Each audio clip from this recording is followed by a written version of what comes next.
Welcome to the Reality Revolution. I'm your host, Brian Scott. Today we're going to do a deep dive of Chapter 12 of the book Reality Transurfing by Vadim Zeland. You do not have to read any of the other chapters. This chapter is alone by itself very fascinating. The word frailing, it's called frailing. So what we're going to try to do is understand frailing, because that's what they're talking about in this chapter. First time I read this, I was still confused. It's a different word. I guess maybe it's the word. When you hear frailing, it seems it's not a word that we normally hear. It seems like one of those words that's specifically been made up in Reality Transurfing. The interesting thing about Reality Transurfing is the language used. There's a specific kind of language that's being created for stuff that we probably already know about, but it's interesting how these new words start being used. And I would love if anybody has heard the word frailing before Reality Transurfing. It's interesting how we have new words coming from this science of Reality Transurfing. But this chapter is very interesting, and it may answer questions that you have, like, can you manifest or find a reality where you meet a specific person? Or how do you use transurfing in relationships? I can tell you, being single and in this moment, understanding it completely about Reality Transurfing, transurfing completely changes the game on relationships. It's so amazing and so incredible. I'm just telling you that it changes everything. That it's very powerful. You will meet people if you use it the proper way. You will meet incredible people, and it can, if you understand how it works. And it's a little bit intricate. It's not like manifesting something else. The thing that's different about frailing is we've talked about, finding a reality where you own a yacht. We've talked about finding a reality where you own a private jet or something like that. Those are physical objects that are not living or conscious, and they have their own intention energy. So when you start to deal with other people, there's always going to be this argument is, should you manipulate? And the argument that Zeland's making is that if you manipulate, there will be balancing forces, and it's not as effective. So when we break this down, I think this is an incredible guide on relationships, even getting a job, attuning to the Fraile. It's very interesting, and we're going to get a lot out of it. And I will try to create a meditation once we are done with this deep dive. And I would love to hear your comments if you've applied these things in relationships. Even if you're in a relationship, it can improve your relationship. It's just amazing. So the chapter is chapter 12, Frailing, and the standard quote in italics is, abandon the intention of receiving. That's very important. I'll say it again, abandon the intention of receiving. Replace it with the intention of giving, and you will receive the very thing that you gave up. It's the weirdest thing. If you go into a relationship looking to get something, you will not get it. But if you give something, you will get back more than you can imagine. It's pretty interesting. It syncs a lot with just standard things when we talk about karma and other things in relationships. But as I read this, you'll start to notice the effect that he's talking about in your current relationships. That's the powerful thing when you listen to transurfing or read the transurfing stuff, is that you instantly see the truth of it based on your own life and how you've seen other relationships work. So the first section is called Intention in Relationships. We tend to measure our success in life, on the one hand, by the level of our achievements, and on the other, by the volume of problems we have amassed. Transurfing helps us not to fight problems, and rather than how to solve them, how to avoid coming up against them in the first place. In the context of transurfing, our goals are also achieved in an uncommon way with the help of outer intention. One way or another, all our problems and achievements are born of our relationships with other people, personal and professional. The question is, can outer intention, now I've been doing this more and more, when you hear outer intention in Reality Transurfing, just replace it with God. or your concept of God, universe, whatever it is, but it's their convenient way to take that aspect out of it, because we're talking about outside events changing in the outside world, miracles happening, magic happening. So the question is, can outer intention be applied to relationships?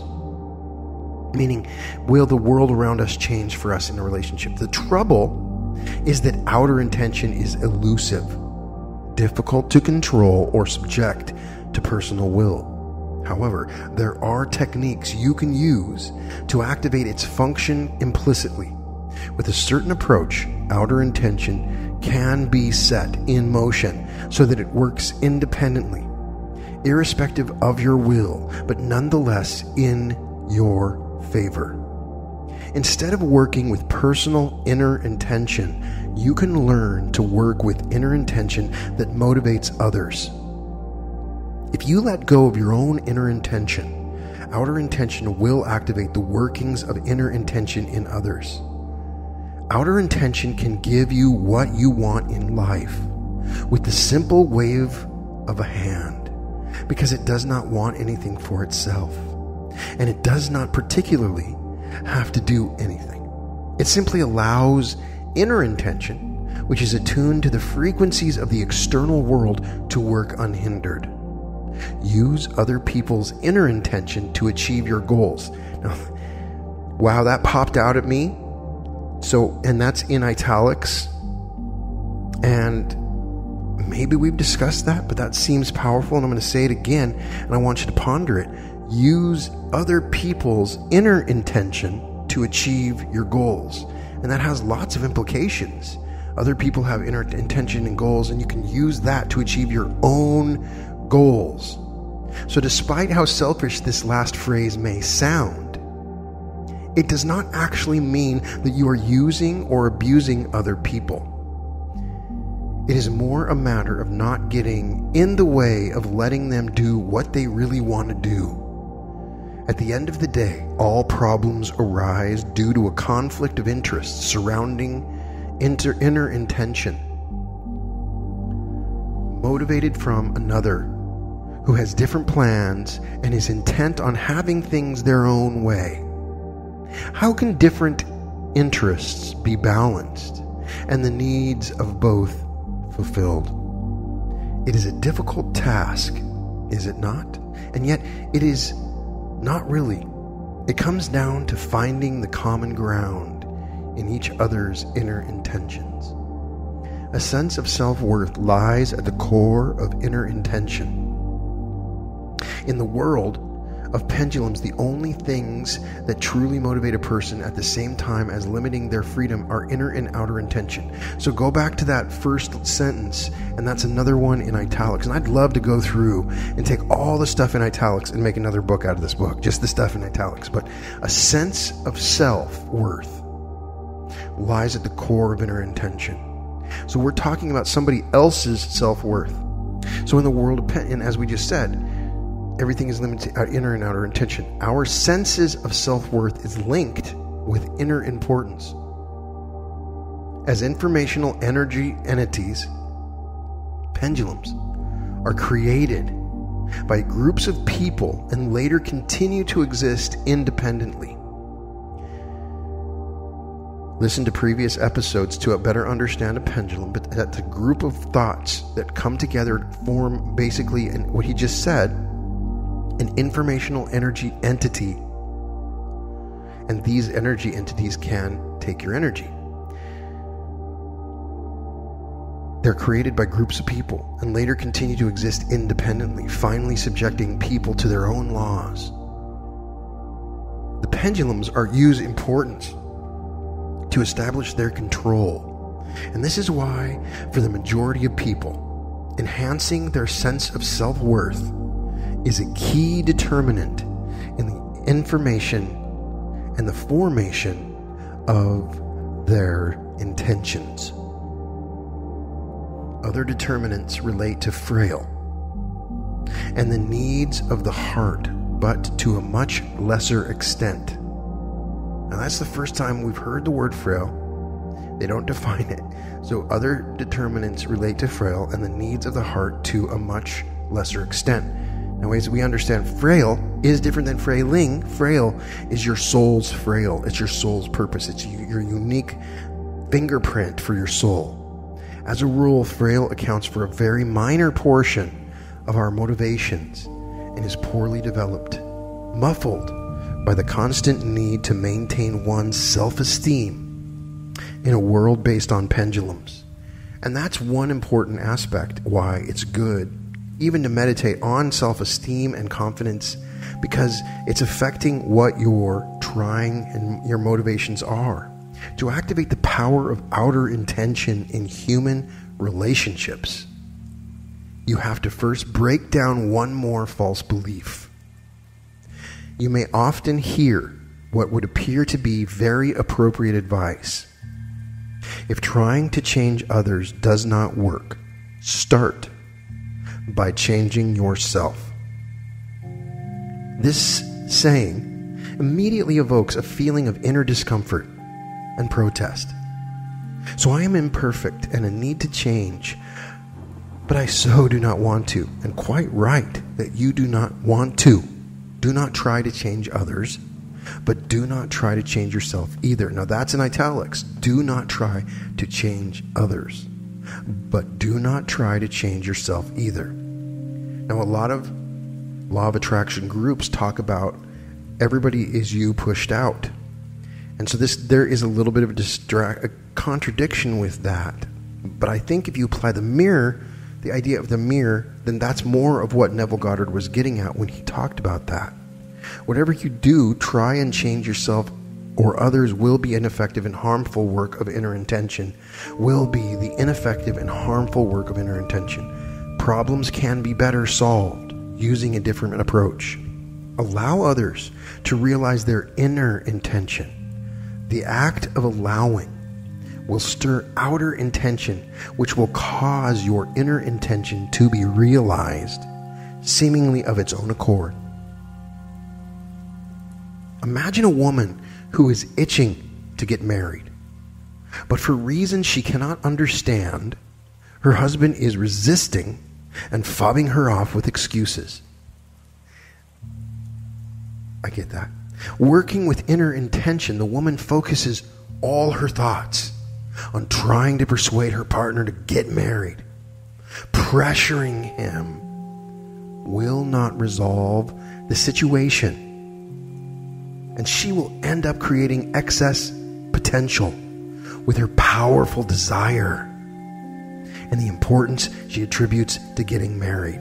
That powerful desire. And I just talked to Frederick Dotson, and that's how he defined importance, is when you desire something too much, you are actually subconsciously resisting it also. So you also are creating your own balanced forces. As a result, balanced forces will no doubt steal her loved one away. So what was the problem? Maybe her loved one, maybe her partner was not committed to the relationship or was no longer in love with her. Of course not. The woman transformed their love relationship into a dependent relationship, making marriage the deal breaker. If you loved me, you would agree to marry me. When you say those words, it can work against you. So for outer intention to work, the woman would have to let go of her attachment to persuade her partner to marry her and ask herself, what does a man look for in a marriage? The answer is not difficult to find. He undoubtedly wants to know that his needs will be met and that he will feel loved, valued, respected, and admired, etc. If the woman were to direct her energy towards helping him meet these needs, she would not only meet her own goal, but would succeed in having her own similar needs met. What if you feel the man in question does not deserve your love and respect? Well, why be with someone in the first place if you feel that way about them? Everyone is free to choose. Everyone. As you can see, there is no need to change yourself.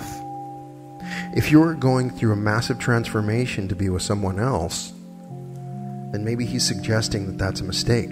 The thing is that the open window is in a different place than where we usually look for it.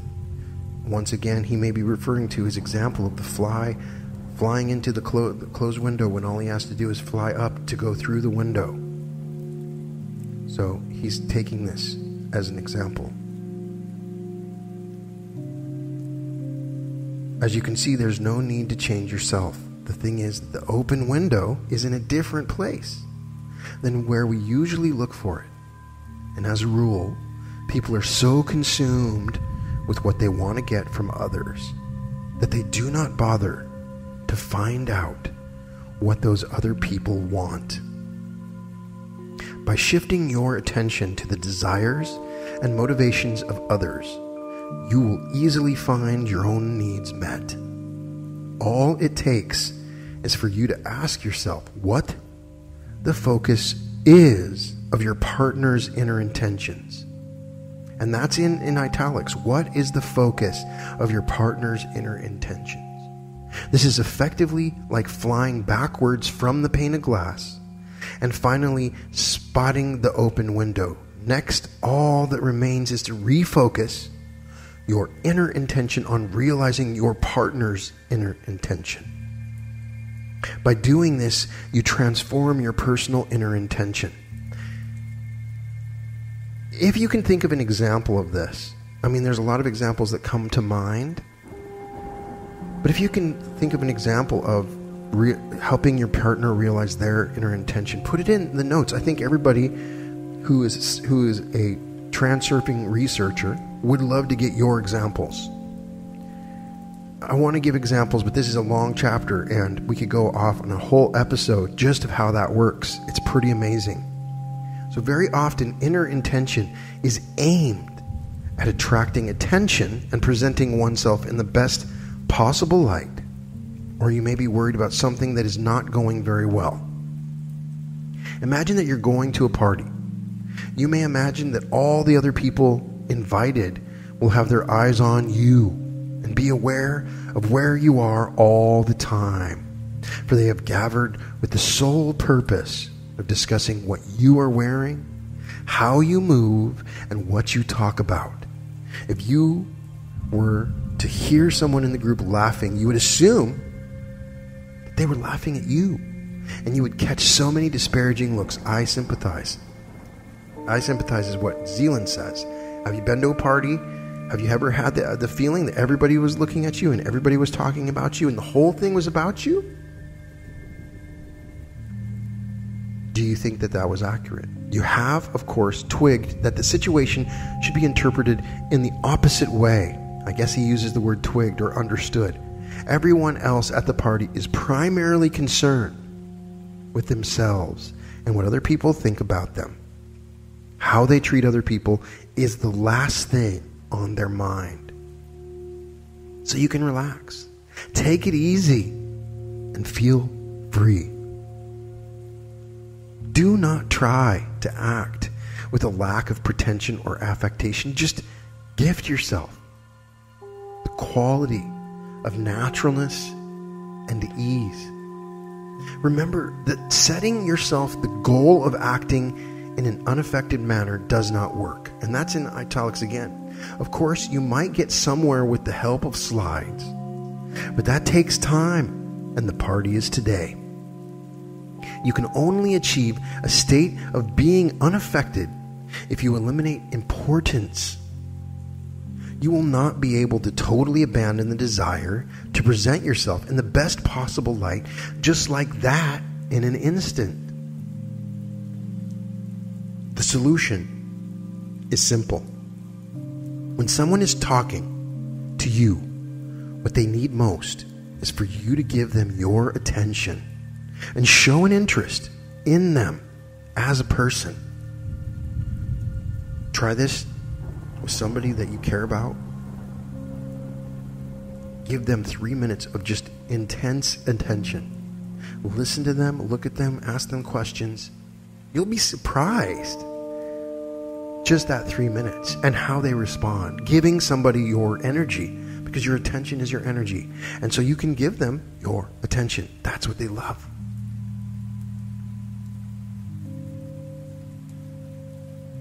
You can only achieve a state of being unaffected if you eliminate importance. Don't forget that.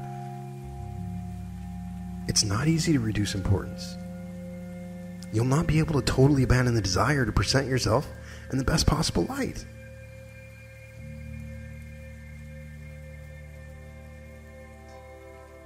When someone is talking to you, what they need most is for you to give them your attention and show an interest in them as a person.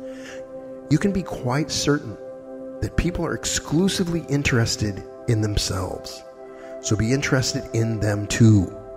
Shift your attention from yourself to others. Activate your guardian and stop playing the game of enhancing your own self-worth. Play the game of increasing the significance of others. Show an interest in other people. Listen to what they have to say and observe. You do not need to curry their favor. Just go with the flow. As soon as you shift your attention from yourself to others, the excess potential of your own importance will fade automatically. So you don't need to worry about how to reduce importance. Shift your attention to other people, and then you'll succeed in behaving naturally. Now this is in italics, you attract attention to yourself by showing interest in others. Do not talk to people about what you are interested in. Talk to them about what they are interested in, including themselves. Then your inner intention will be transformed into outer intention. Other people will immediately become interested in making your acquaintance. They will have nowhere to retreat from the power of your outer intention, which is always completely subtle in its working. So he referred to outer intention as something that you can possess, your own. He says the power of your outer intention, which is always completely subtle in its workings. It is useless trying to get people interested in your own being. This desire is a reflection of inner intention. Showing interest in others is a reflection of outer intention.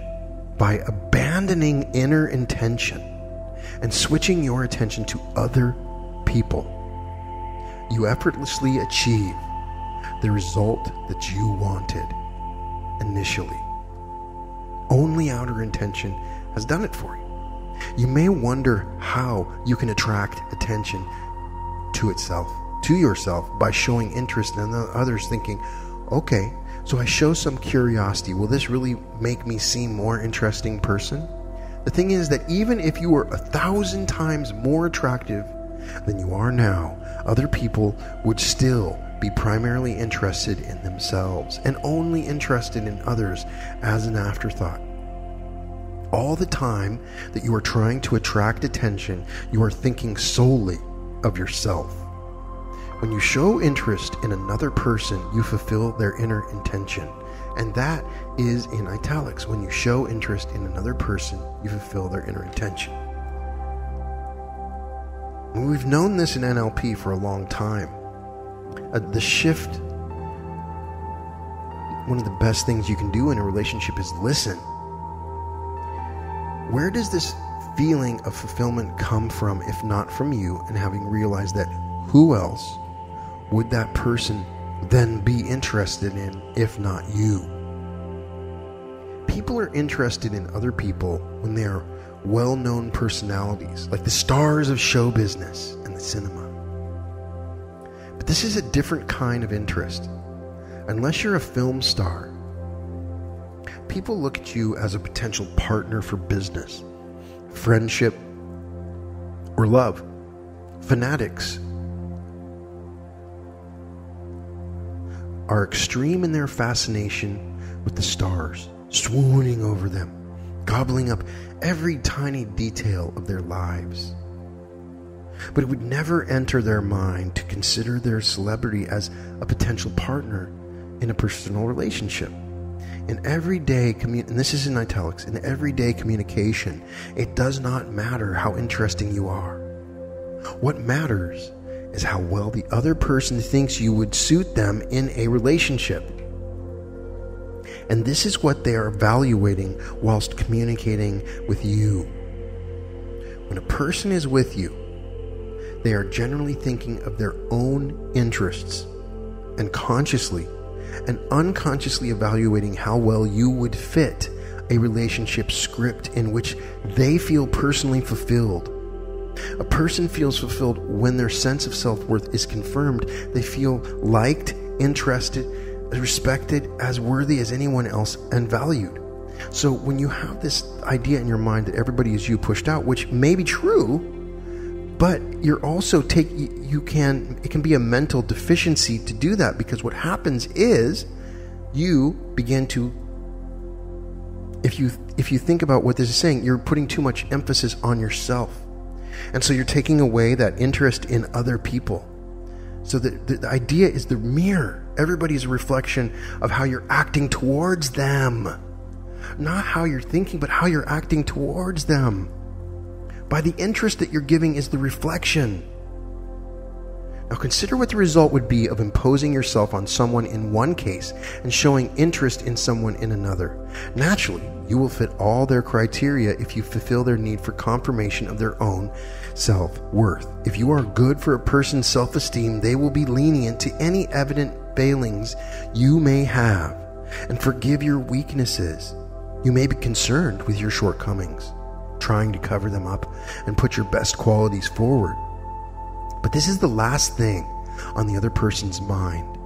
I repeat, your positive qualities and failings are not your partner's prime concern.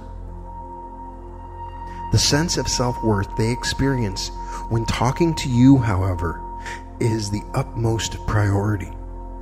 You might be gorgeous in all respects, but that will not help you in the search for a friend or partner. On the contrary, many stars suffer from loneliness. Your superb qualities may even set limitations on your search for a partner. People can see your full gorgeousness, but first and foremost, they are evaluating to what extent they will feel significant standing next to your perfection. And that's in italics. If you shine before them in all your glory, they will probably decide that their personality can only fade in the glaring light. Wave your hand at all your fabulous qualities and give your full attention to the person facing you. Make them feel that when they stand next to you, they will know their true worth, and you will steal their heart.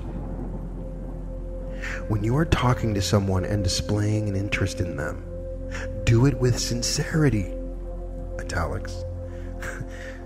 Do not let them feel that you are trying to win their favor by manipulating them with a learned psychological technique, or that you have a hidden agenda.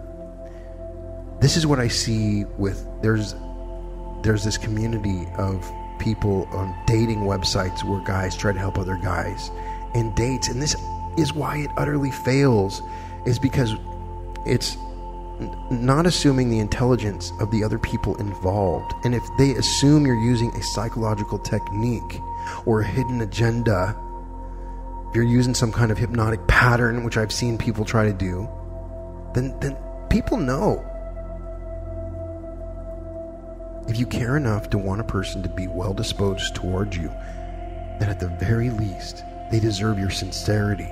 Be sincere. People who present themselves as an interesting conversationalist try to show themselves in the best possible light by proving how clever they are and dropping names to show how much they've seen and experienced in life.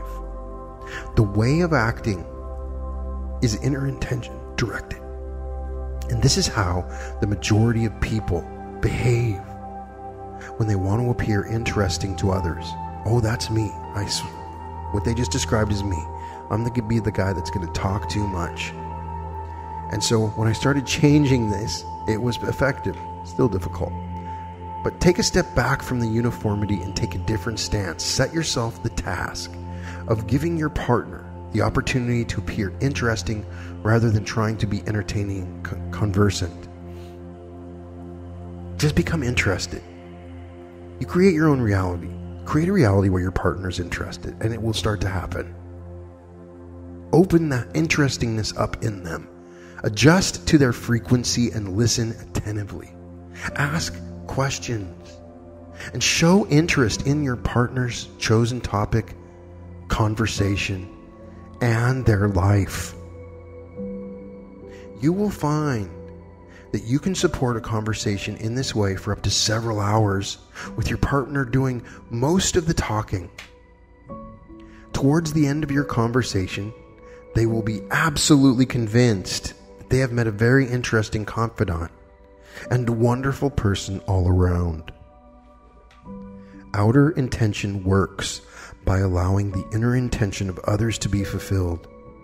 You sacrifice putting your own personality in the spotlight to allow the personality of another to shine. And as a result, you receive the very thing that you sacrificed.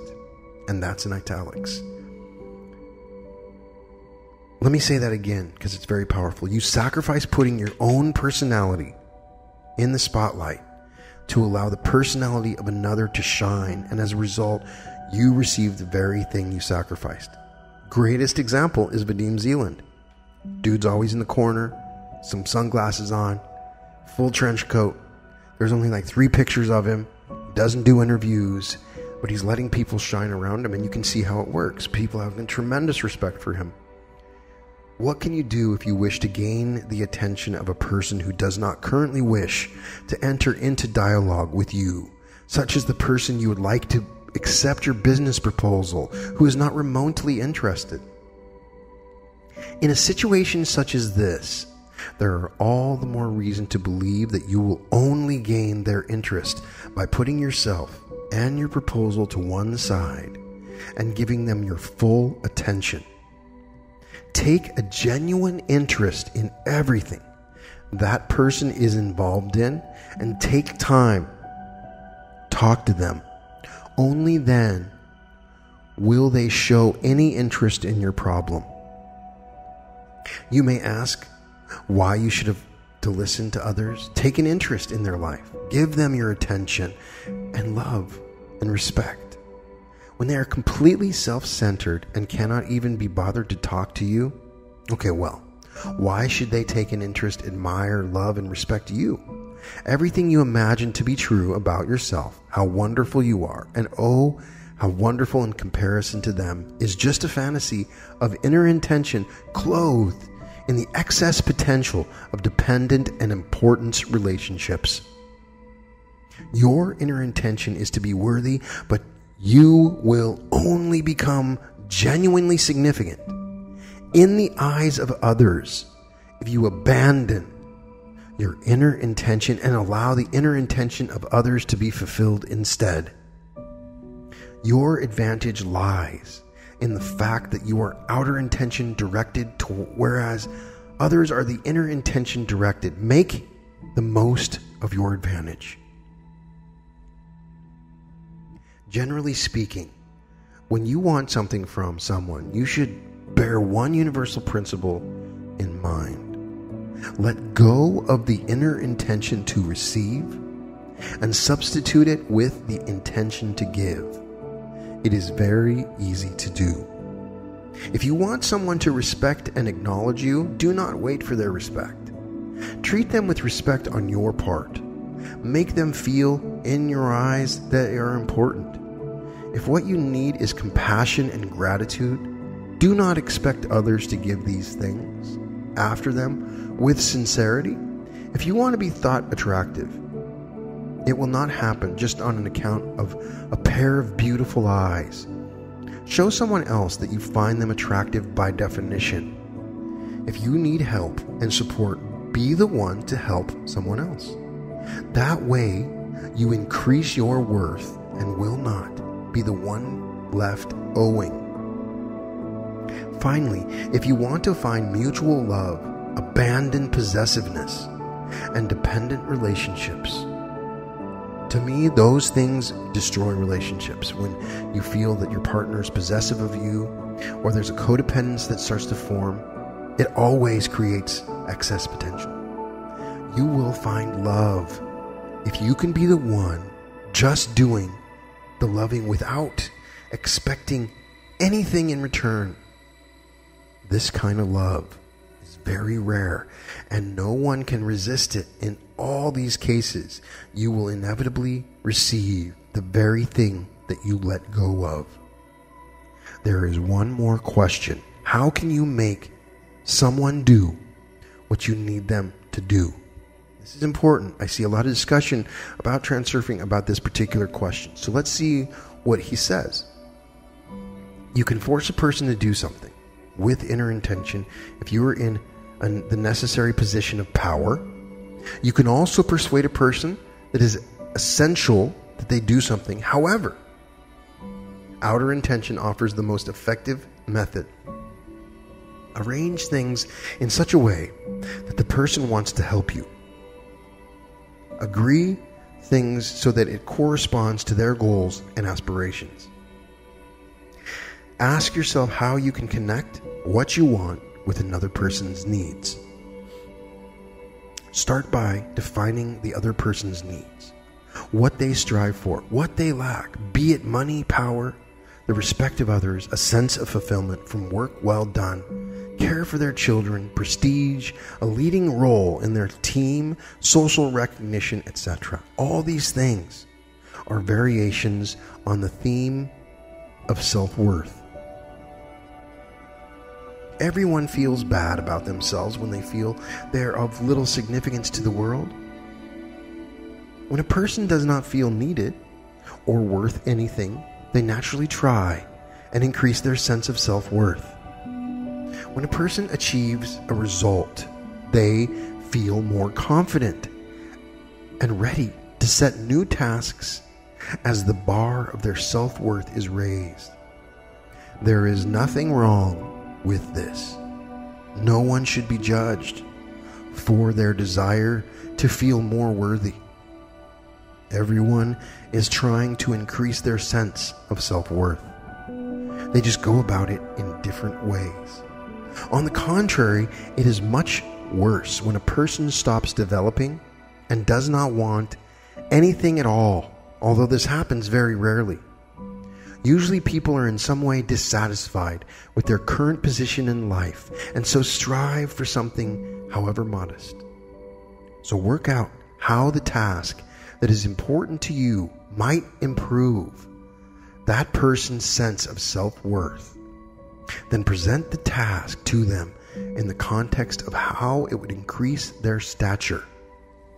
Allow a person to feel more valued, and they will experience greater faith in themselves.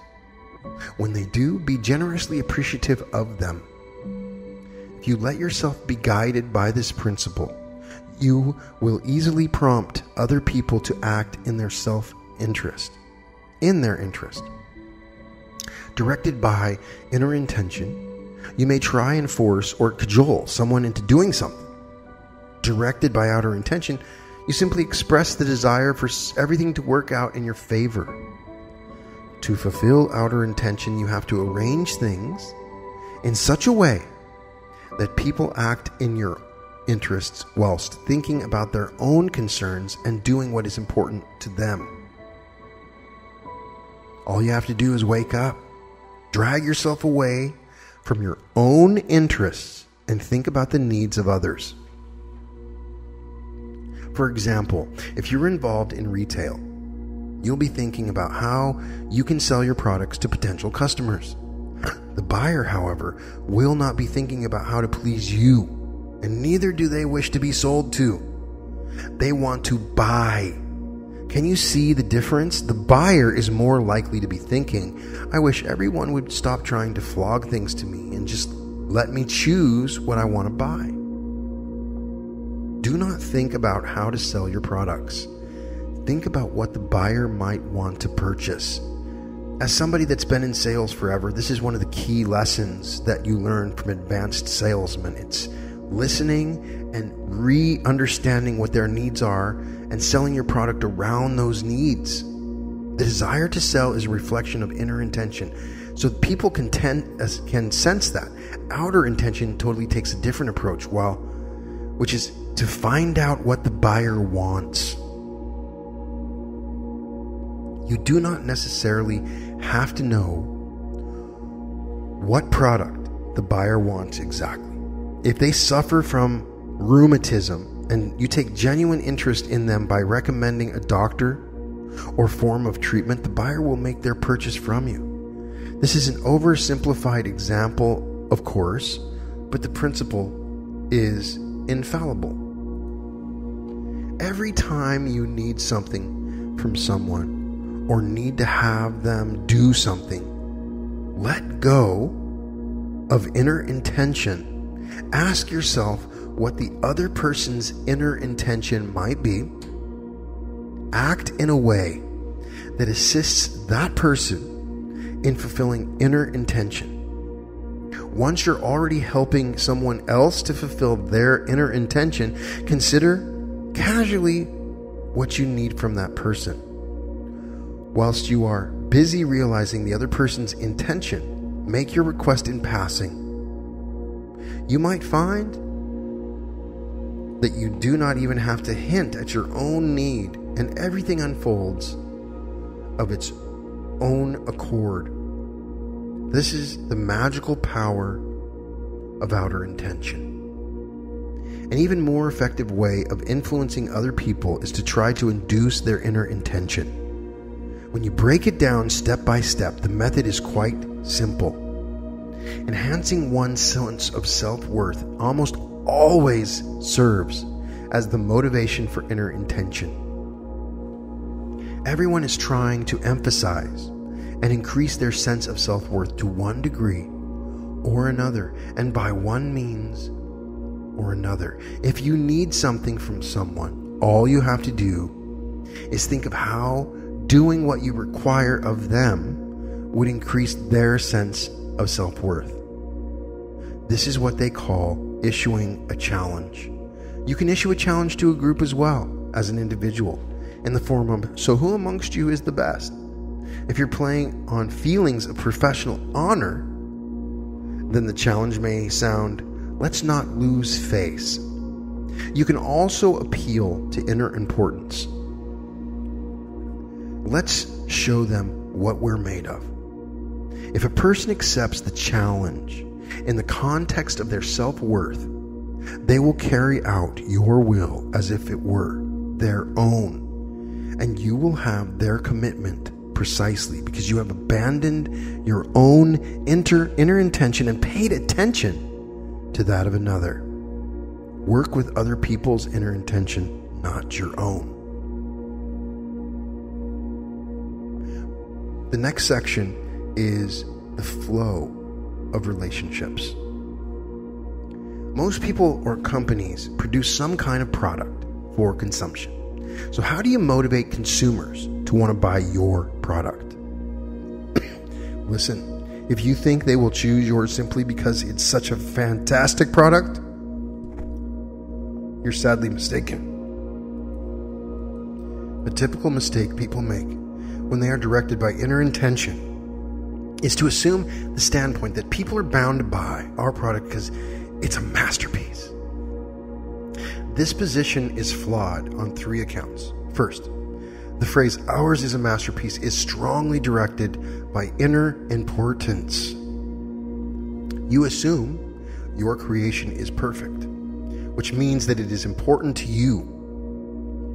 And if this is the case, you will not be able to evaluate it objectively because you are not sufficiently indifferent. Secondly, inner intention is aimed at selling. But people will not want to buy because in their eyes your creation is not a masterpiece at all. And someone else's intention to sell is of no interest to them whatsoever. Finally, the greatest mistake of this approach, directed by inner intention, is that it centers around the product rather than the customer's needs. The narrow focus of inner intention creates the perfect product that no one needs, and it happens all the time. The position of outer intention lies in determining what people want, what they're missing, what they need, what motivates them, and their interests are. Outer intention follows the alternative's flow, the stream of variations. All the time that you're busy creating a masterpiece taken from the glass ceilings of your own mind, you're going against the flow. The mind is always prone to idealize its own abilities, and it becomes so totally and utterly absorbed in the creative process that it fails to notice what is happening outside of that. The mind strives to subordinate everything to its control. However, consumer demand is a difficult thing to control because it's gone with the flow and always follows its own course. It takes huge resources to influence the flow of demand, and even then it does not always work. The mind cannot predict market trends, but fortunately it does not have to. All you need to do is stay abreast of the flow and note any minor changes in its course. There is no need to invent the object of demand. Almost all inventions that are ahead of their time do not end up being implemented, and neither do they pay off. This does not mean that innovation has no place. The point here is that if you are counting on earning an income from a personal masterpiece that is ahead of its time, you are likely to lose the bet. Of course, if your discovery is totally brilliant, it might claim a winner-takes-all market, but this does not happen all the time. Only ventures that are aimed to fulfill their customers' current demands can be guaranteed of success. Now, we can return to the question of how to make people want to buy your product. The answer is you cannot. Trying to make someone want to buy something is, if not impossible, then extremely difficult. Acting from inner intention, you inevitably try to push or impose your product. Going with the flow, outer intention works towards tracking what customers want and where their needs have already been satisfied. Changes in demand are shaped by the alternative's flow. The alternative's flow contains all the answers and is the only thing that can guarantee success. It is no coincidence that fundamental discoveries and inventions are sometimes made by different people practically simultaneously. Haven't we all seen this? When we hear about new companies and two of them come up, or two movies are the same, it happens all the time. This is an example of the phenomenon of material realization and how it moves through the alternative space. Everything that must come into being has its time. Only very recently have many inventions accredited to Leonardo da Vinci been implemented in physical form. This would all seem quite obvious. However, the mind is liable to forget as it endeavors to break away from the stream and take control of the current. We've already talked about how the alternative's flow is a sumptuous gift for the mind. Remember this and make the most of the good fortune. If you do, many an obstacle will pass by you untouched. So check out my episode on the alternative's flow. I have a meditation for the alternative's flow. We're talking about the flow in the space of variations, and it's totally fascinating. Many problems in relationships occur as a result of the mind battling against the alternative's flow. Criticism is one aspect of the battle, and it's the direct fruit of inner intention. Encouragement and trust in a person's positive qualities is more concordant with outer intention. Criticizing people is the same as fighting against the outside world. It will not bring any dividends unless you consider the need to vent your bile and provoke your enemy a dividend. In contrast, encouragement is a true driver in human relationships. We blame and criticize others when we are trying to influence them with inner intention. Yet, when you emphasize a person's positive qualities, no matter what, you lose nothing and allow that situation to develop to your benefit. Never blame anyone. Many people reproach themselves and carry a sense of guilt around with them, but nobody likes to be reproached by others. People can be extremely condemning in relationships to themselves, even to the point of sadomasochism, and yet they will take any accusation made by another very badly indeed. People will always take offense at criticism, irrespective of whether they're in the wrong or whether the accusation is fair or not. So where does criticism get you? You might get to vent your bile, but at the same time, you create excess potential and end up being the one to suffer. You will never persuade someone that you're in the wrong, that they are in the wrong. They must listen to your accusation, but are unlikely to fully acknowledge being in the wrong, even if they agree with you superficially. You may be successful in asserting yourself at someone else's expense or at establishing your power over them, but not without adopting the role of manipulator.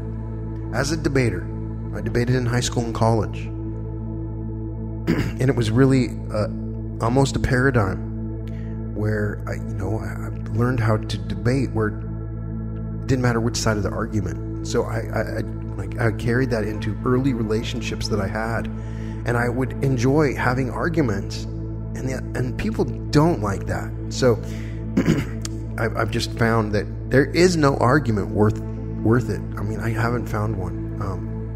Just let it go, and you're going to find a greater flow for your relationships.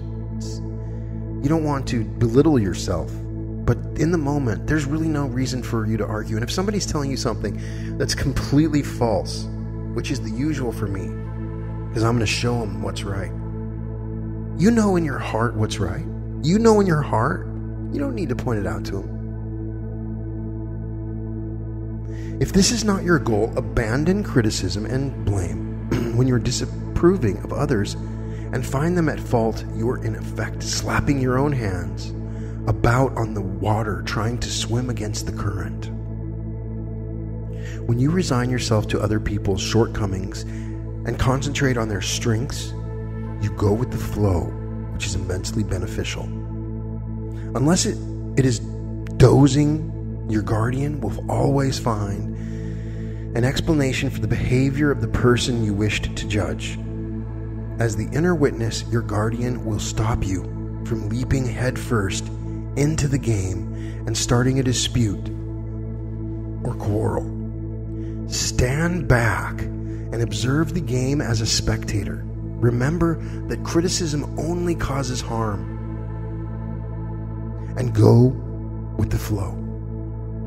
Blame and criticism can never lead to anything positive, because they catch a person off balance and knock them off course they were following. Everyone is guided by their own motives and aspiration, and in a flow that is carrying them in a direction of a specific goal. When you encourage a person, no matter what, you urge them in a favorable direction without making them lose the flow or undermining their innermost hopes. When you encourage someone, nobody's rights are impinged upon and nobody's pride is knocked. Your interests become one and their desires run parallel to your own. So, I had a thought while I was reading this now. If you read the book The Game by Neil Strauss, it was written a long time ago, but one of the popular techniques for men in certain dating circles is for very, very, very beautiful women, they use a technique called negging, where they will politely say something that undermines the other person's self-confidence. For instance, oh, your nose is so cute when you laugh. Something that makes them stand back. The argument is that somebody that's super beautiful, everybody is so adoring to them that when somebody comes along and provides that they end up wanting to prove their own self-confidence to you. This is not mentioned in the chapter. If anybody that's listening to this episode knows what I'm talking about, I have seen people use this technique on particularly beautiful women in certain circumstances, and it surprisingly worked, and it's kind of ridiculous. But it goes against what's talked about in the transurfing. But there is a question of self-worth involved in that. So it's like a subtle criticism that doesn't sound like it. It's the polite jab. Anyways, how do you feel when you're criticized? You probably either refuse to take the criticism on board or try to convince yourself that the criticism is well-founded. In either case, do you actually accept the criticism outright unless you, of course, you have developed your own personal guilt complex. In the meantime, criticism can spur you on or make you behave as you should. However, only the mind can be coerced. It is impossible to force the hand of the heart. The heart will always either do what it wants to do or hinder the mind from doing what it thinks it should do. Criticism makes the heart an enemy of the mind. Encouragement makes it an ally. Encouragement is a creative force. Criticism, a destructive force.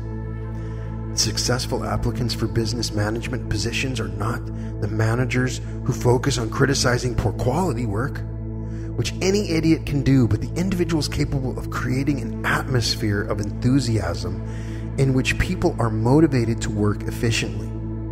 People feel driven to work hard in contributing to a common goal when they feel their individual worth is being valued. Arguing to the end to prove your point is a sure way of making enemies.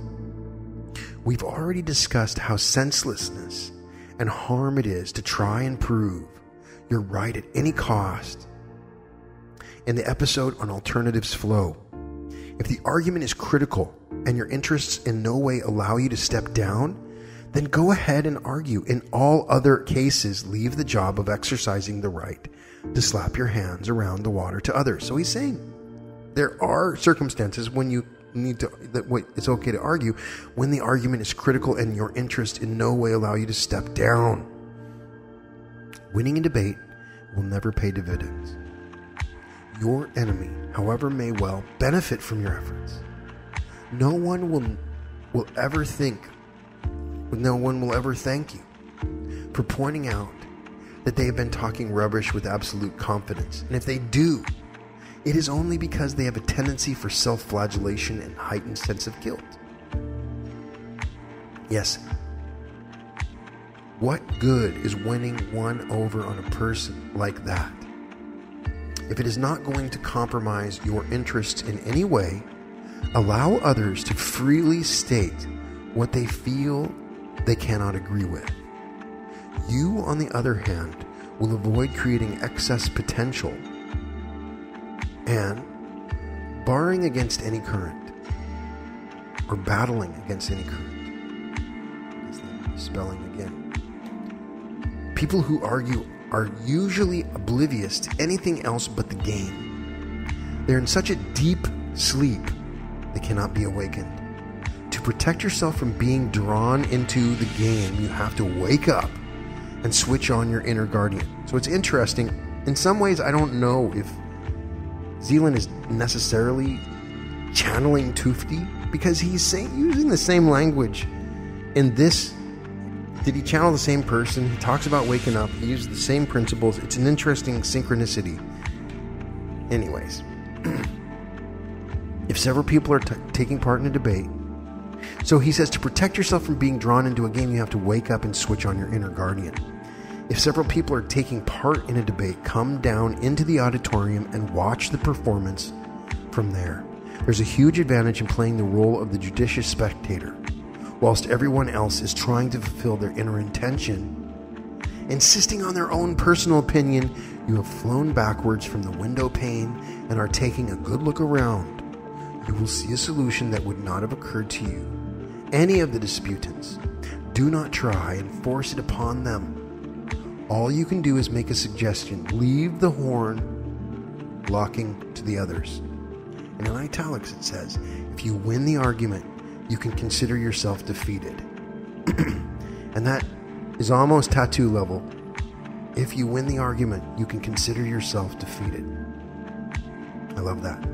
Even if your opponents have formally acknowledged that you're right, you can be sure that in their minds, they will have found numerous informal arguments in their own favor because everybody thinks that they're right. It's one of the weirdest things.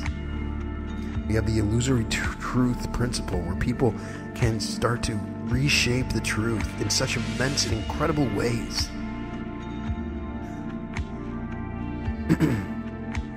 Whatever the case, the one who loses the argument takes a knock to their self-esteem. And who delivered the blow? You did. The one who succeeded in proving their own point of view. And so you've knocked down their own self-esteem, doing the opposite of what we've been saying. You would not want to punch another person in the face after all. So why would you possibly want to deliver the same blow to their feelings of self-worth? Let them... Okay, so if somebody told you that the sun was blue, would it matter for you to argue and say, no, the sun's not blue? Let them believe that. That's kind of a dramatic option, but I'm saying, unless their opinion is going to directly affect you, then you should consider not arguing about it, or maybe changing the subject.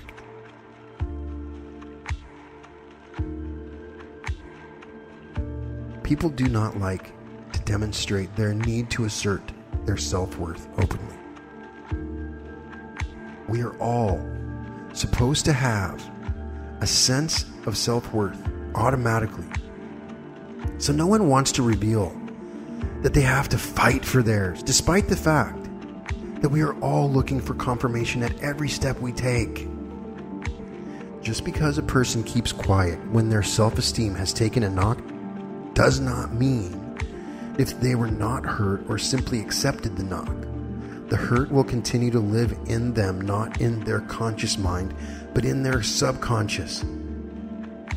When you win an argument, you feel confident that you have risen in standing. However, you've only won by compromising the integrity of your opponent. We all know that the hidden hurt will end in tears eventually. Moreover, the defeated opponent will never acknowledge your newly acclaimed worth. There is one sure way to set a person against you, which is to let them know how much better you are than they. Do not make idols for yourselves and do not create enemies is the most important slogan you could have for creating relationships that go with the flow. Avoid injuring other people's sense of self-esteem like the plague. Make it a kind of taboo. In so doing, you will save yourself from endless problems and niggling unpleasantries you will never know the reason for because of the hidden nature of the blow to self-worth. Man, I destroyed so many relationships by just arguing about stuff I never needed to argue about. How about you? Put your notes in the comments. It's amazing coming to that realization, because I always had to be right. And I think that we all collectively were in that when I look back at the last election and how people argued. I've seen this shift in understanding how to put your attention towards arguments.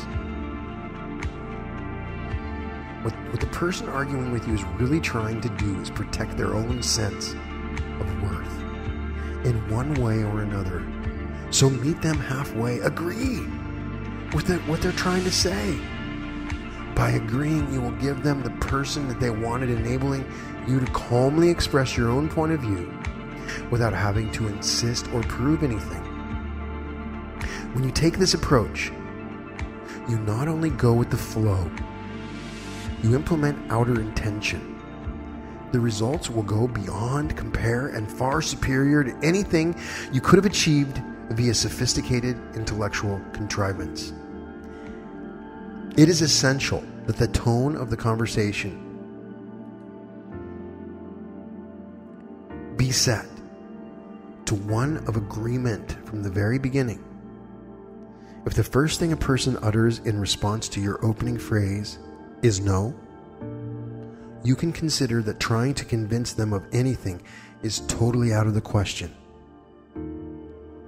The person you are talking to has taken a different turning, and there is no chance of them going with the flow together with their conversation partner. It is important to start a conversation in such a way that the first word a person says is yes. Never begin a conversation with a sensitive issue. It does not matter what the topic of conversation you choose to start with, as long as your conversation agrees with you. So start talking about something that you agree with. How many times have you had a serious issue and you went to talk to somebody and you took it up at the very beginning? So, per the advice of New Zealand, is if you have those kind of sensitive things, get them to say yes first. Never begin a conversation with a sensitive issue. It does not matter what the topic of conversation you choose to start with, as long as your conversation agrees with you. Later, you can smoothly navigate the conversation towards more contentious issues. There will now be a much greater chance of achieving the outcome you desire, because by inertia, both are moving in the same direction and going with the flow.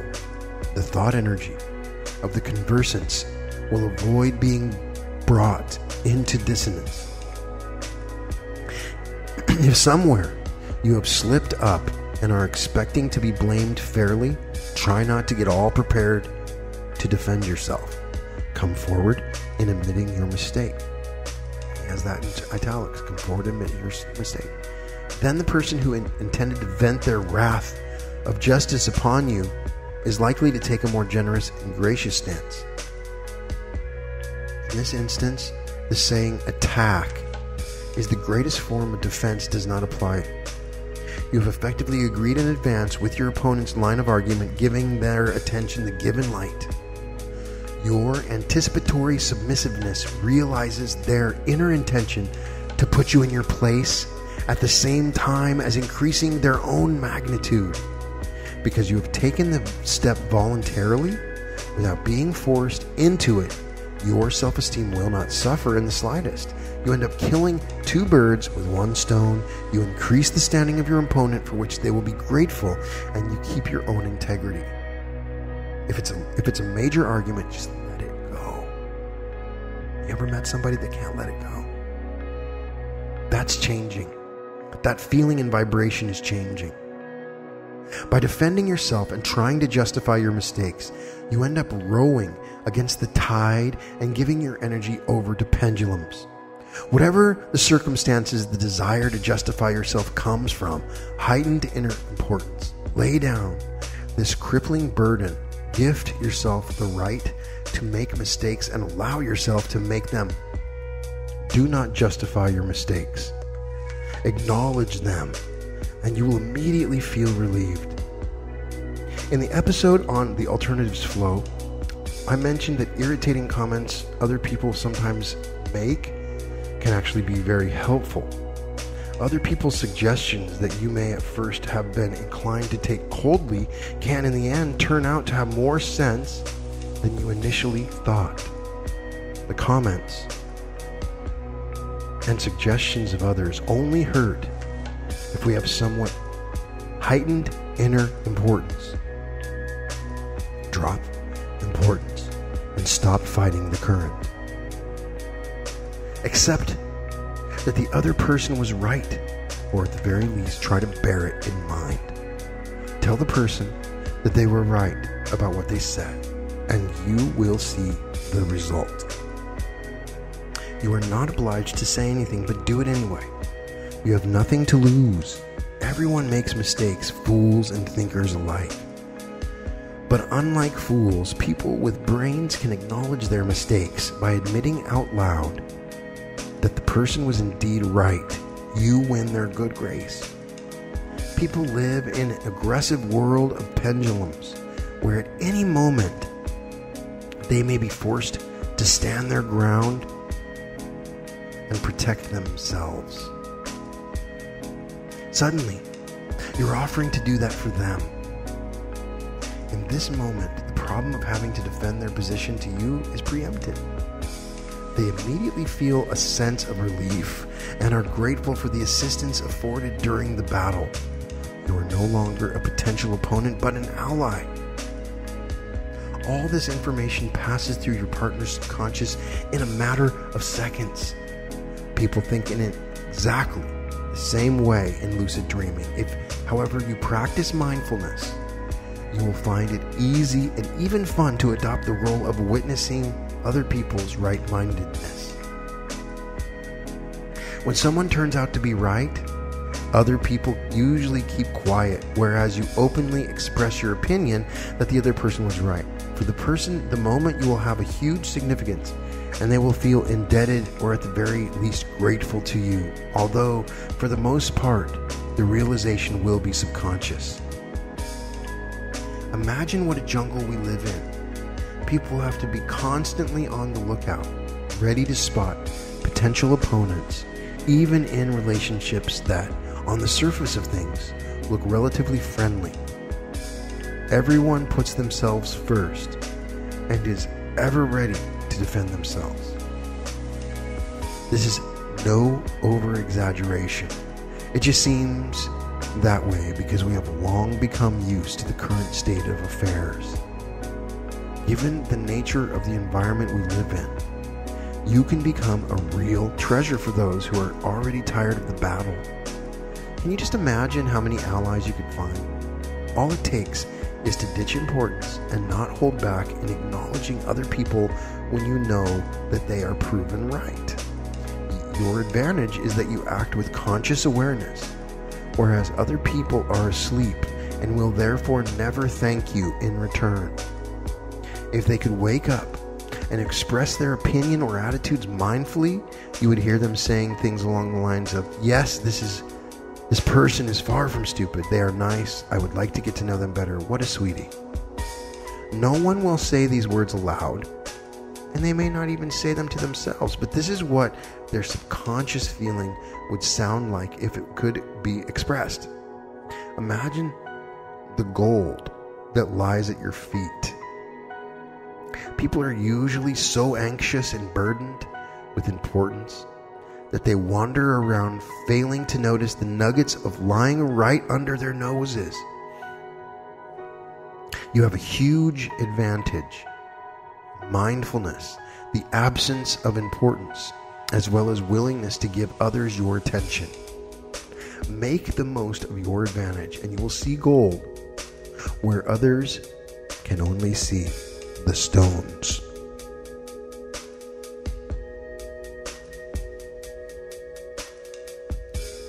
Attuning to Fraile. When people communicate with each other, they tend to make adjustments and allowances to take account of the character, temperament, and intellectual level, manners, etc. of the person they're talking to. If two people cannot adjust to each other's differences, they will not achieve a level of mutual understanding, and any communication between them will be no more than empty words and hot air. You cannot achieve mutual understanding without attuning to the frequency of your partner. The term attuning to the frequency of your partner is, of course, purely customary. You know by now that I am using an oversimplified model for the sake of convenience. It does not matter too much exactly how the attunement takes place on the physical level. The essential idea is that every individual is bestowed with a unique range of personality characteristics, which we refer to in transurfing as Fraile. When you manage to establish a close connection with another person, you're actually frailing, which is, i.e., attuning to that person's special characteristics. How successfully you are able to communicate with another person is directly depends on how well you've been able to grasp the essence of your partner's Fraile. Frailing is not as difficult as it might sound. Giving your full attention is the most important aspect to successfully attuning to another's Fraile. Without the power of attention, there can be no question of even beginning to attune to each other's frequencies. On the one hand, this is an obvious thing to say, and yet as a rule, people forget it, and in conversation with another, concentrate solely on their own thoughts. A successful businessman once said, "Everyone wants to offer me something, but no one ever asks me what I need." People who want something from another are usually concerned with their own problems and wondering how they can solve them with the help of other people. This is pure inner intention. Accordingly, if you think about what other people want to activate the functioning of outer intention, how can you connect what you want with the needs of another? First of all, you have to consciously focus your attention on their interests. in italics, shift your inner sight from yourself to your conversation partner. Person will only be interested in delivering a counter question in the context of their own problems and aspirations. And it's true. Just think about your interactions that you have with other people. People are thinking about themselves 99% of the time. Best things you can ever do is give somebody compliments and just realize that that person's in their own world and you can use that to your advantage. Your thoughts are currently focused on what you want, but this is absolutely no interest to anyone else. It is really of any significance to you what others want. They feel exactly the same way about their own concerns. They do not really care about anyone else's needs. So in italics, so the only way of finding a common language and understanding your partner's wavelength is to lead the conversation within the context of the other person's interests.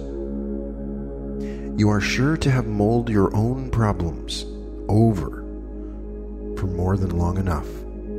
Now switch your attention to your partner's concerns. Set your partner's intention at the foundation of your communication and only build your own concerns on top. For example, something that Zealand doesn't give a lot of is examples. For example, you might want to take a holiday in August. It is essential that you take a break. You're thinking of your interests. What does your boss think about you taking leave? He's thinking about your work and not even remotely interested in your need for a holiday. There are two ways around this. The first is to go up to your boss and start groaning about your problems and needs. The second is to explain that your workload is expected to increase in September, and so you'd like to take a break in August to be back at work and working efficiently by September. Which approach do you think would be the most effective? Your boss might suggest that you wait and take a break in October, but likely as not, he will agree with you because he hears a suggestion expressed at his own frequency. You attune yourself to the frequency of another person's thought and energy when you talk to them in the language of their own interest. When the rider and the donkey are both lost in their own thoughts, the donkey will not do what the rider tells it to, stubbornly refusing to go in the right direction. The donkey is thinking about carrots, and so if you show the donkey a carrot, it will go wherever you want it to. You are in effect inserting your own intention into the context of the donkey's intention. How does fulfilling someone else's desire benefit the donkey? Ask yourself this question every time you need someone to do something for you. If you can find an answer to the question, they will do what you need them to do. Listening attentively to what a person is trying to tell you is essential to attuning to their frequency. Unless, of course, your intent is to dominate the conversation with your own themes of interest and opinions.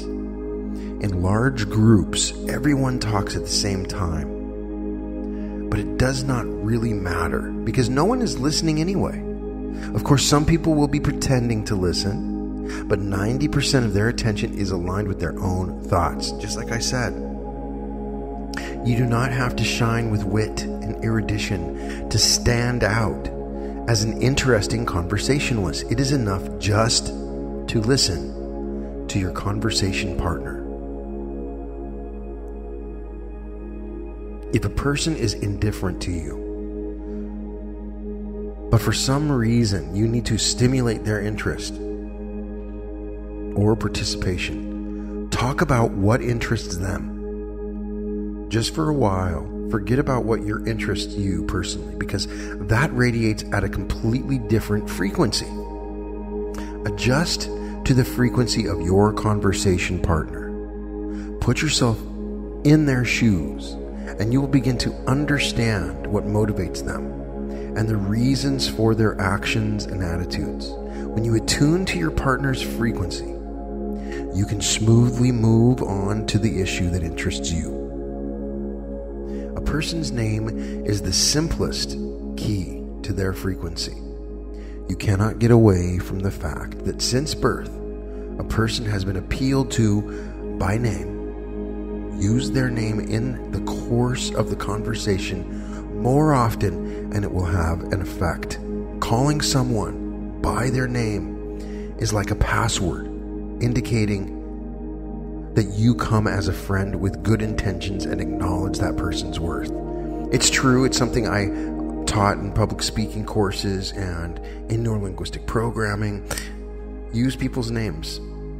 It's very powerful, and it's subconscious all the way. It's immediately acknowledging that they paid attention when you got their name, and it's a magic word. Everyone, to some extent or another, maintains a protective field around them that jealously guards their self-worth. You will not be able to attune to your partner's frequency if they are surrounded by a protective wall of formality or distrust. Sometimes the obstacle can be overcome with the help of a certain disarming directness. If you show that you are not trying to hold up a field of protection around your self-worth and have no intention of pouncing, the other person will be encouraged to let down their screen of protection. The most effective way of dissolving a barrier of separation is to demonstrate your genuine liking for that person. Why do we love our pets so much? It's because they always show us how genuinely pleased they are to see us. At least one of my cats is. They wag their tails, purr, jump up at us, squeal, and show their delight in any number of ways. There are other less communicative beings, such as aquarium fish, but these creatures do not inspire love. They're like plants or a part of the furniture. It is as if the creatures we love are saying to us, I do not need anything from you. I'm just so pleased to see you. This is one of the main reasons people adore their pets. So think about that. People love to be adored. And what is your opinion when you hear the argument that guys play hard to get? Because it is a dynamic, especially in the United States, with women, that if you seem too eager to please, that it's a turnoff. But Zealand is saying that it's not. And so, hey, everybody has their own opinion about that. In dealing with people, if you want to inspire a sense of fellow feeling, if someone, show them how happy you are to see them. You do not have to go far as expressing canine delight, but you can smile and greet them enthusiastically. Call them by their name and listen attentively. Just those two things will change everything in the way you interact with people if you just start doing that. If you behave with the warmth of an aquarium fish, you can expect the relationship to develop accordingly. The way it works is very simple. On a subconscious level, your partner will think, I've met a person who is happy to see me. I must mean something in this world. This person confirms it. What a pleasant, attractive person. People ask, how are you? Out of habit, expecting the standard response. Attention and participation in any dialogue must be genuine. There is nothing more off-putting and sterile than a dialogue raised to the order of etiquette. People pull on a smile as if it were just another accessory. It might as well be a tie than a smile. Any answer that deviates from the norm is considered an anomaly. Nobody cares about other people's problems, really. So what is the point in asking? You can be in resonance with someone that you are communicating with by radiating energy at their characteristic frequency. It's so simple. People are attracted to what like attracts like. And so they're going to attract energies that are similar to theirs. And this is going next level. This is saying, that person I like, I'm going to resonate at their frequency. Do you understand that you can use these techniques to get your specific person? But no way would we acknowledge that, because as soon as you do, you create importance. But if you can radiate energy at their characteristic frequency, and if you can frail with them, attune to their frail, then of course. But there's a reason that he doesn't say that you can. Everyone has their own resonant frequency, their own forte. The thing that they're particularly passionate about, interested in, or proud of. A person's forte is like a musical string that sounds at their resonant frequency. If you can determine a person's true passion, discuss it with them. Give them the chance to express themselves.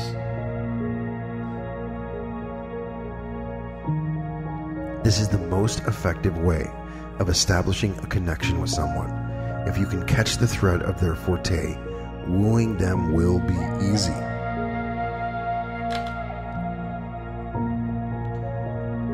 You can easily win a person's favor by asking for their help with some difficulty, or asking them to do you a small favor.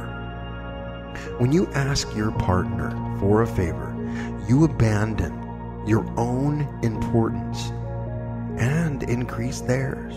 Your partner will feel more significant if you convey that you need their help and give them an opportunity to express themselves, emphasizing their significance. If the person can provide you with the service you requested, they will feel needed when they are with you, and you will no doubt win their favor. The feeling of personal self-worth means a great deal to people. Anyone you manage to inspire this feeling in will remember your generosity to the end of their days. No doubt, you are still grateful to people who have valued your strengths in the past. You might think that I exaggerate the significance of self-worth, and it is true. If you look at people from the point of view of Frailing, it can seem like everyone considers themselves king. Nonetheless, self-worth plays an essential role in shaping human behavior and motivation. So when you look at some of the way that people are interpreting the Neville Goddard teachings, and that I read some on some of these that say, I am God, as if you are a solipsistic only God and everybody else is just a projection. You understand that attitude or mindset, even if there's truth in it. You understand that what you're doing is the opposite of frailing. You're tuning into yourself. It's an egocentric based, and so you will not be able to tune into Fraile when you have that attitude, because you're going to think that you're God and nobody else is. Okay? So there is more to this. When you look at the subtleties of this, please read some of these things that people are referring to, and there is much more subtlety than people think. Nonetheless, self-worth plays an essential role in shaping human behavior and motivation. What do you think causes a person to feel the most hurt? Perhaps when they feel ignored, insulted, or beaten or maimed. A person is wounded most deeply when they are degraded.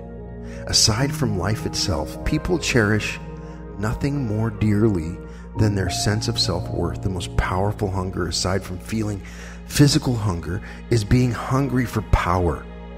This naturally represents the extreme and final stage of the battle for self-worth.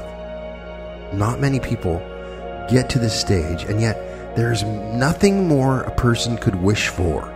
In a material sense, they are left with the battle for power. Nothing excites people more than power. So you can imagine the role of the feeling of self-worth in people's actions and motivations. Criticism in any form knocks a person's self-worth, Criticism is a kind of anti-frailing. Never tell anyone to their face that they're wrong. That is in italics, a little more clear than the last section. Never tell anyone to their face that they are wrong. Man, I've been doing this wrong for a long time. Even if you are confident that you are in the right, it is much more beneficial to remain in a position of neutrality. That way you will avoid undermining the other person's sense of self-worth and protect yourself from the action of balanced forces.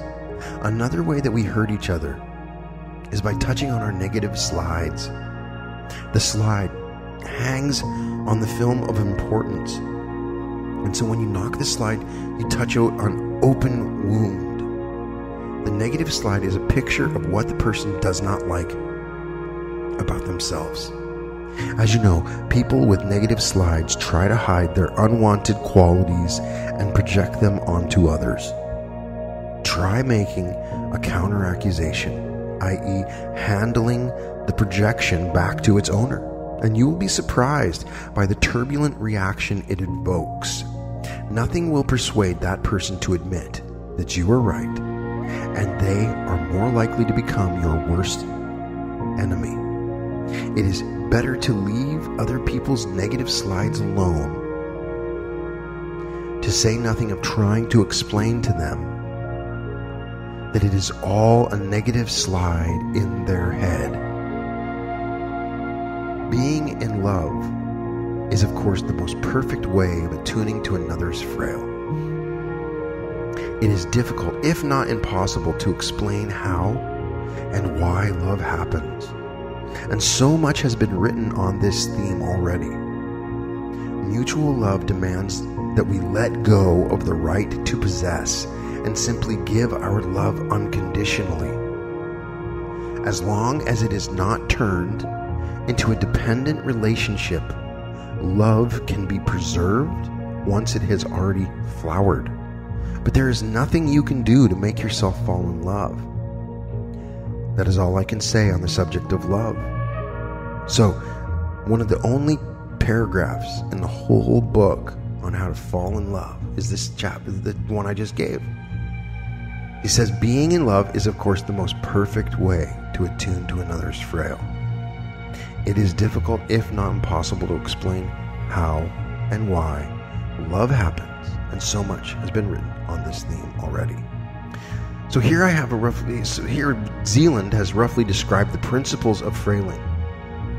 The way he has described the relationships as those directed by intention and those that go with the flow is purely relative. Relationships that go with the flow can be examined from the position of intention and vice versa. In the end, it is all down to Frailing. You attune to your partner's frequency.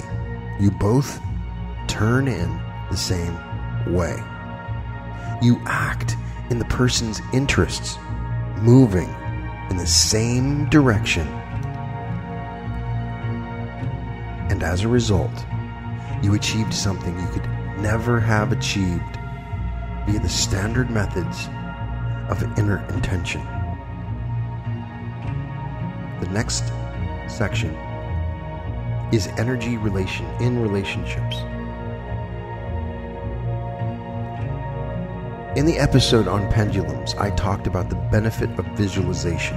Just to remind you, the essence of visualization is the following. Let us suppose that someone is causing you a problem, annoying you, or even attacking you. Or perhaps the situation is the opposite and you need something for someone. If this is the case, you need to roughly determine what is driving that person, what is eating at them, and what are they lacking: health, confidence, and inner calm. Everyone has something that eats away at them, even if it is something relatively small and niggling, especially if that person is causing you problems, or it may be you causing them a problem. Now imagine a situation in which that person receives exactly what they need. For example, imagine that person doing what they love the most, the thing that gives them a feeling of pleasure, fulfillment, and peace. There is no need to think too hard about the details of the favorable scenario. Just visualize the first picture that comes to mind. They might be sitting at home by the fire with a glass of beer, swimming happily in the sea, wandering through the valley of wildflowers, riding a bicycle, or jumping for joy. If you have managed to please this person with the picture in your mind, they will become well disposed towards you seemingly for no reason, and will do what you ask for them, or ease the problematic situation. Now, do you understand what he just said in these last two chapters, in the last two paragraphs?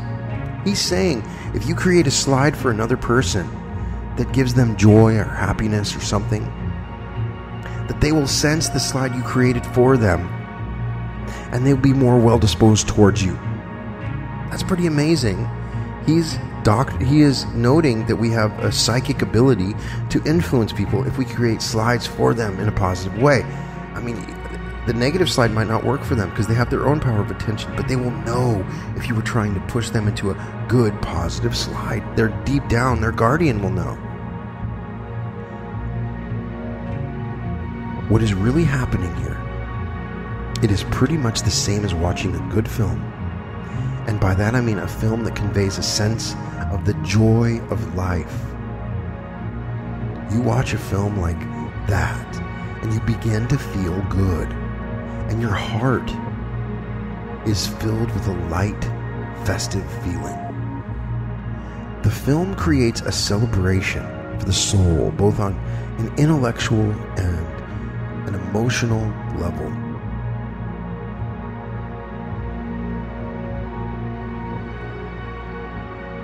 Beneficial visualization also creates this feeling on an energetic level.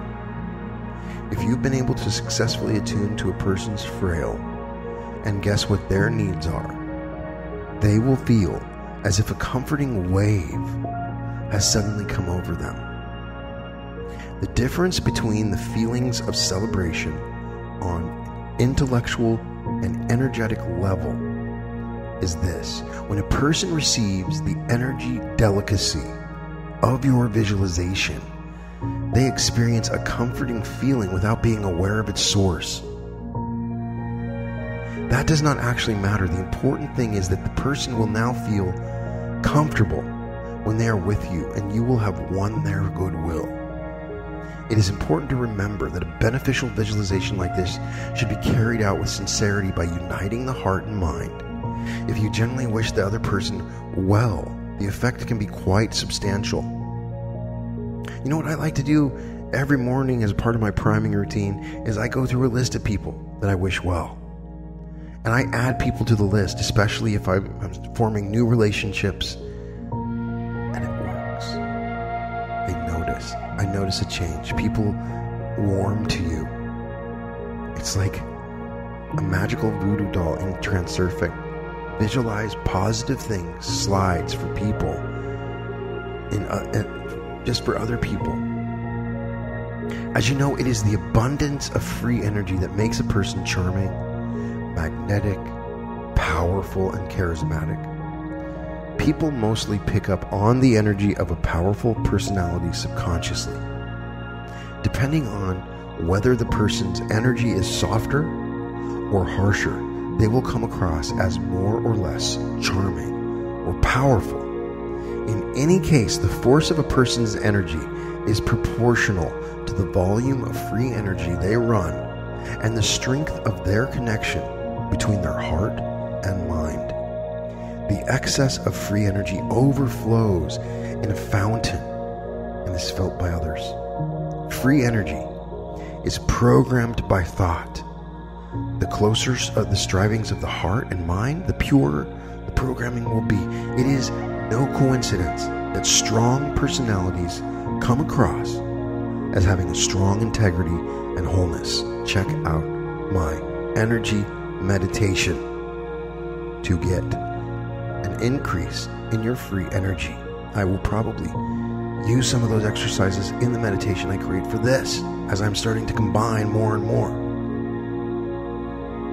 As I think that one of the coolest things to add in is the plat, which I have been using in relationships, and it's beyond incredible, especially in relationships, business relationships, all kinds. It's amazing. As I have already said, charm is in fact mutual love between the heart and mind. When the heart is let out of its box, it makes a person more attractive and magnetic. Their attractiveness lies not so much in their personal power as in the connection between their heart and mind. This is what people are lacking, and so they feel drawn to such people as moths are drawn to the light. On an energetic level, charm represents the energy a person radiates when they have union of heart and mind. If the force of their energy fountains is great enough, they will literally shine with an inimitable charm. People with heaps of charm live in a condition of harmony between heart and mind that is in accordance with their own credo. People like this are happy. They enjoy life and bathe in their own love without the slightest whiff of narcissism. Other people can sense their constant feeling of celebration.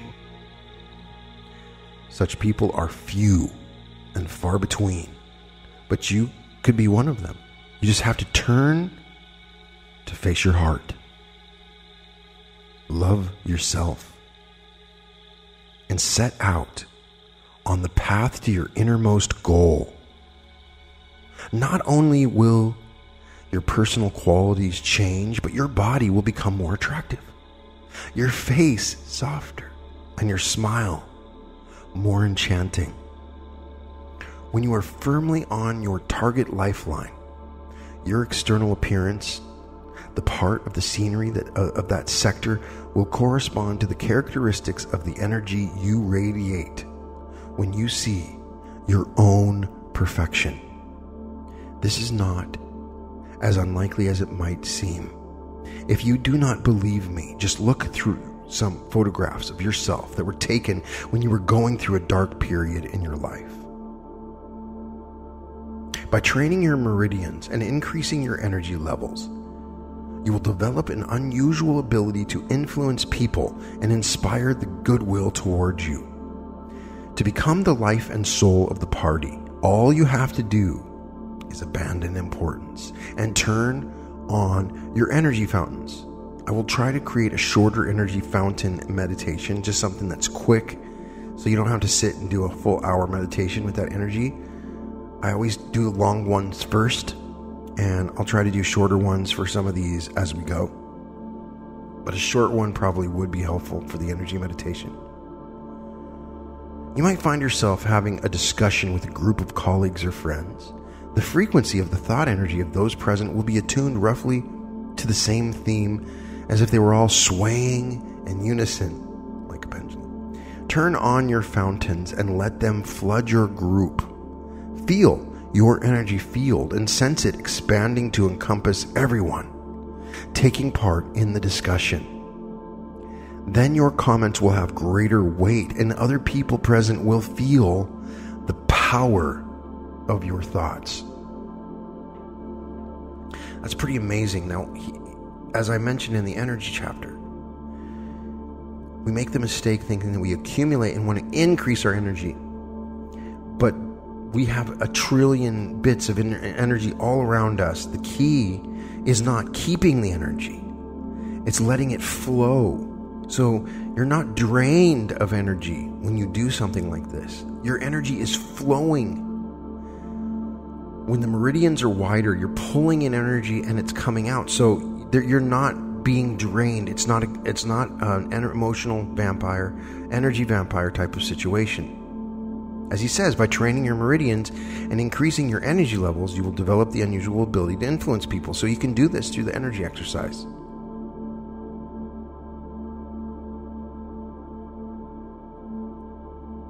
And your comments will have greater weight. When talking to a person one-to-one, you can mentally launch a beneficial visualization for them. If your energy fountains are working, At the same time, you will create a most favorable impression. So just sit there, imagine fountains coming up from the top and on the bottom, creating an energy field around you and flowing.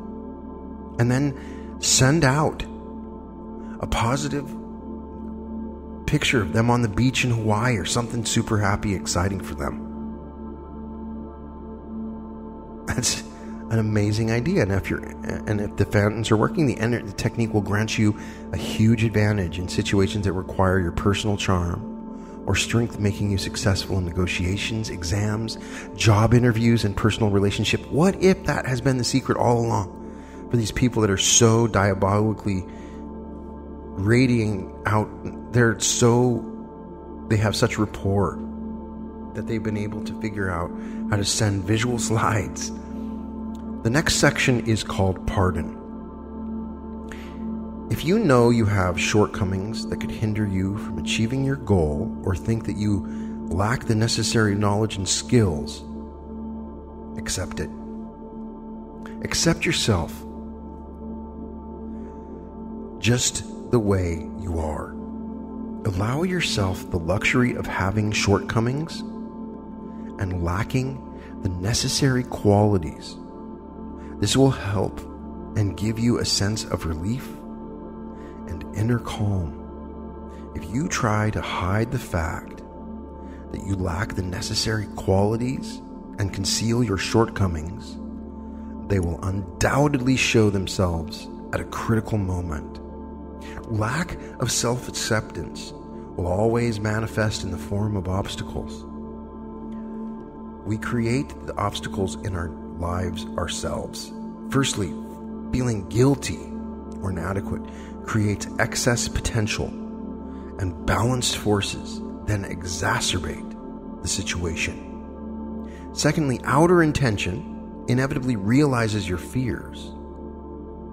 Anything you try to block out will become part of the script. For example, someone will always ask you the one question you fear to answer, or request that you demonstrate the one thing you do not know how to do.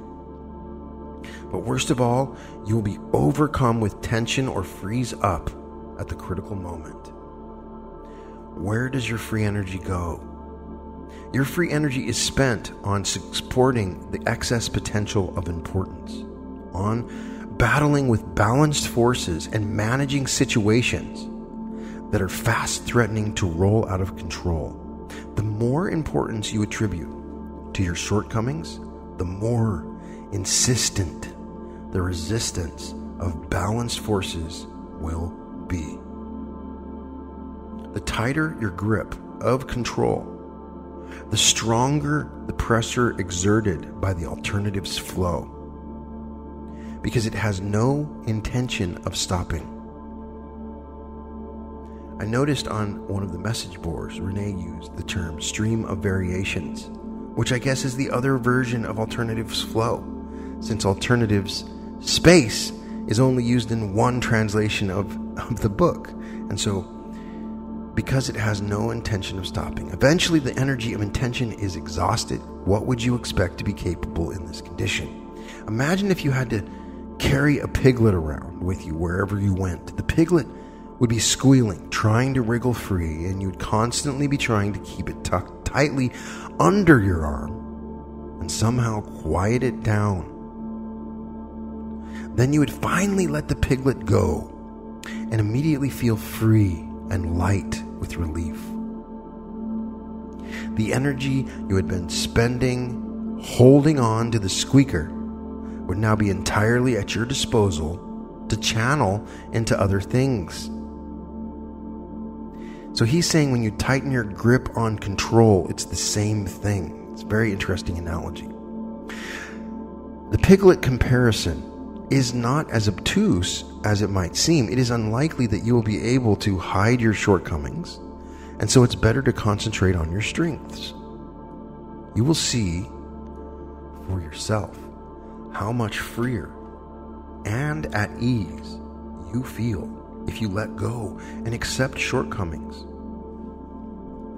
Before an event where you have to be at your best, it may be an interview, an exam, a performance, a contest, a romantic date, or say an interview with a famous writer. Take off your cloak of inner importance. Give yourself a pardon for your shortcomings in the sense of absolution. And you will feel as if a huge weight has been lifted from your shoulders as the excess potential disappears and the energy of intention is released. The battle with your own shortcomings is the work of inner intention. It is the work of the fly beating itself against the window pane. In contrast, eliminating excess potential and freeing up energy gives you a huge advantage. There's a grain of truth in the saying, what the eye fears, the hands do. What is better?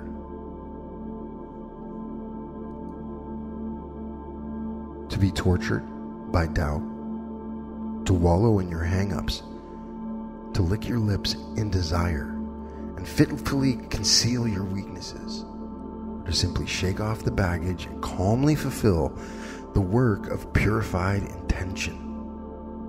If you cannot drop importance, you must at least let go of the grip of control and shift from worrying to taking action. Just begin the process of doing in whatever way you can. It does not matter whether your actions are effective initially or not. Allow yourself to act badly.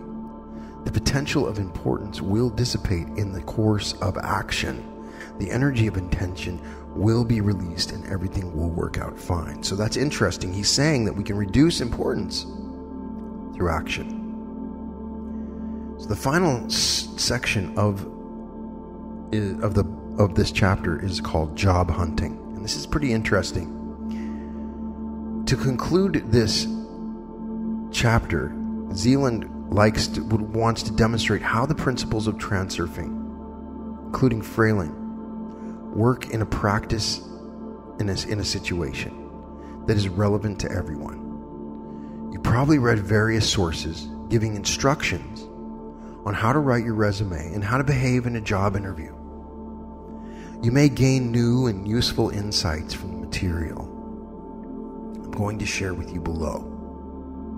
First, you have to decide which job is right for you. In making your decision, you can rely totally on the method of choosing goals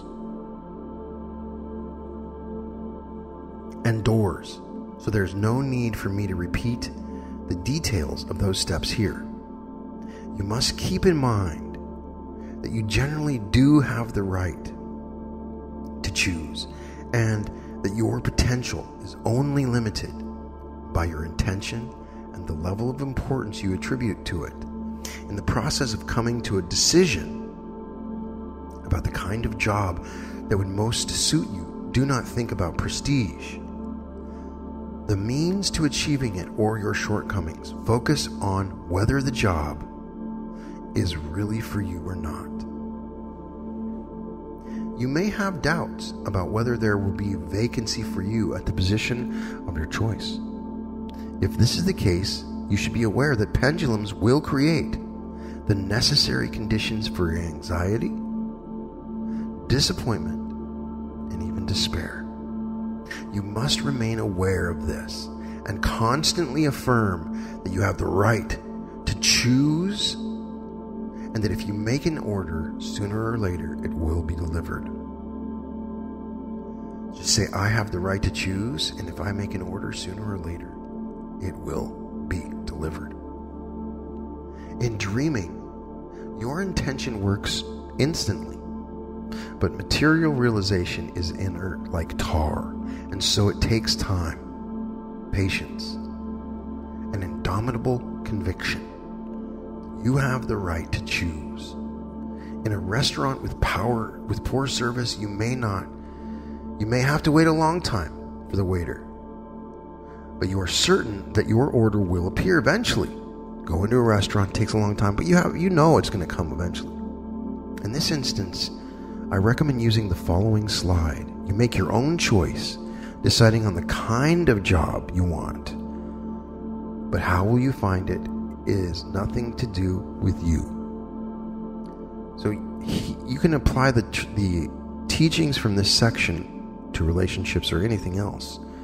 And so that slide is important. You make your own choice, deciding on the kind of job you want, but how you will find it is nothing to do with you. Don't worry about the how.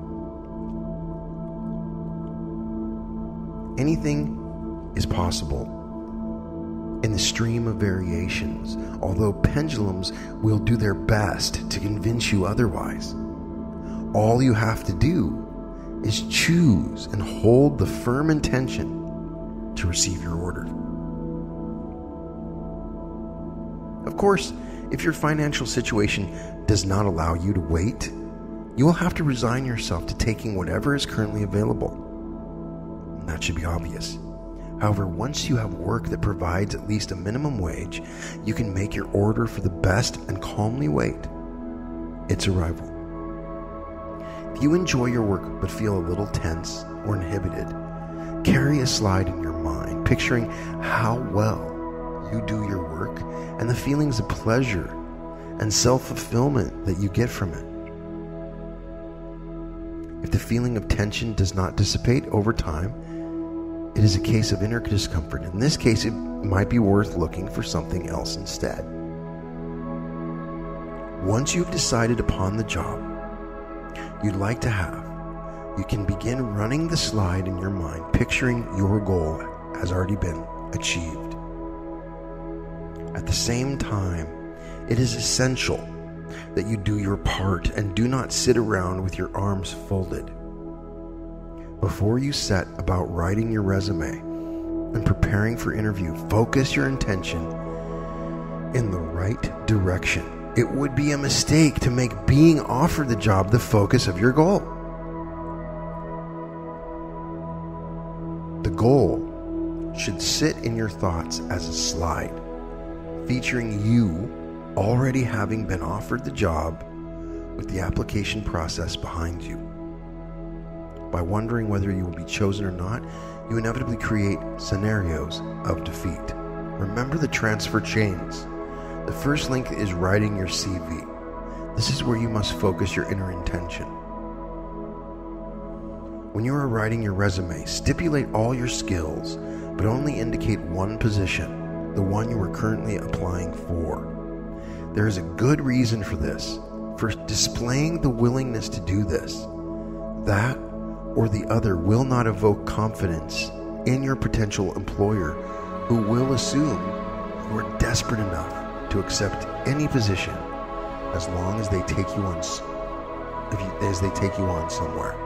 Now, secondly, by setting yourself several goals all at the same time, you spread yourself too thin, and intention is transformed from a central core to a formless amoeba. So that answers a question that I get often is, can I focus on 5 or 6 things?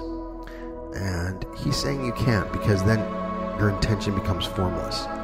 Thirdly, when you take on too much at once, you concentrate excess potentials around you, and as a result, end up with nothing. You have the right to choose, but on each occasion, choose just one quality. When you're choosing a toy, you do not demand that it combine all the qualities of a doll, a gun, and a board game all at the same time. Decide who you really want to be and what position would suit you best. There's no need to be shy or hold back, for you are choosing this position for yourself. Remember, you do not have to fight for your place in the sun. You have the right to choose. Indicate the specialization you have chosen, and do not worry about the fact that jobs of that kind might be scarce. If you can allow yourself to have, you will get exactly what you want. How it happens should not concern you. Give this task to outer intention. When you're writing your resume, inner intention will be intent on showing what a brilliant specialist you are, but outer intention focuses on what the employer is looking for. That's in italics. Do you see the difference? Of course, everyone needs a brilliant specialist, but if you are new to job hunting, you might be completely bewildered to find that the employer has favored another brilliant specialist with more modest strengths. Your competitor will beat you to the post because their characteristics are a better match for the employer's perception of the position. You may protest that you are a match too, and a perfect one at that. But that is the problem. A perfect one at that creates a situation in which perfect is the enemy of the good. The employer is completely focused on inner intention to select a specialist in accordance with the characteristics he considers or she considers necessary. They are beating themselves against the window pane, failing to notice the wide open window that you represent. The mind is not capable of predicting demand. It will do what it can to present you as the masterpiece it perceives you to be, yet the market dictates totally different criteria. Naturally, you should show yourself in the best possible light, without over-exaggeration, but in the process of writing, focus all your thoughts and motives on the problems faced by the employer. Ask yourself what he wants or she wants from you and what they need. Put yourself in the employer's shoes. You can take the easy approach and simply read through the vacancies that match your specialization and make a note of all the responsibilities and qualities required of the candidates. You will see that many things are repeated from the general mass of information. Select everything that relates to you, then adjust and adapt to the responsibilities and qualities required, and you will be left with a picture of what the employer wishes to see in your resume. You can literally copy into your resume everything the employer expects from the successful applicant. When you are looking for ways to embellish your resume, make sure that you express yourself using the employer's language rather than conjuring up your own eloquent phrases. That's in italics. Imagine that rather than being a job applicant, you're actually the employer compiling a template of the ideal resume of your future employee. And then your resume will meet the employer's criteria rather than your own. To do this successfully, you need to look through an abundance of vacancies and put yourself in the shoes of those who posted them. You should indicate all your skills beyond those required. However, make sure that you especially highlight and emphasize the requirements indicated. Your resume should sound accord with the employer's conditions. Before you upload your resume to the internet, for example, put yourself in your employer's position and do a search for the resume of specialists in your field.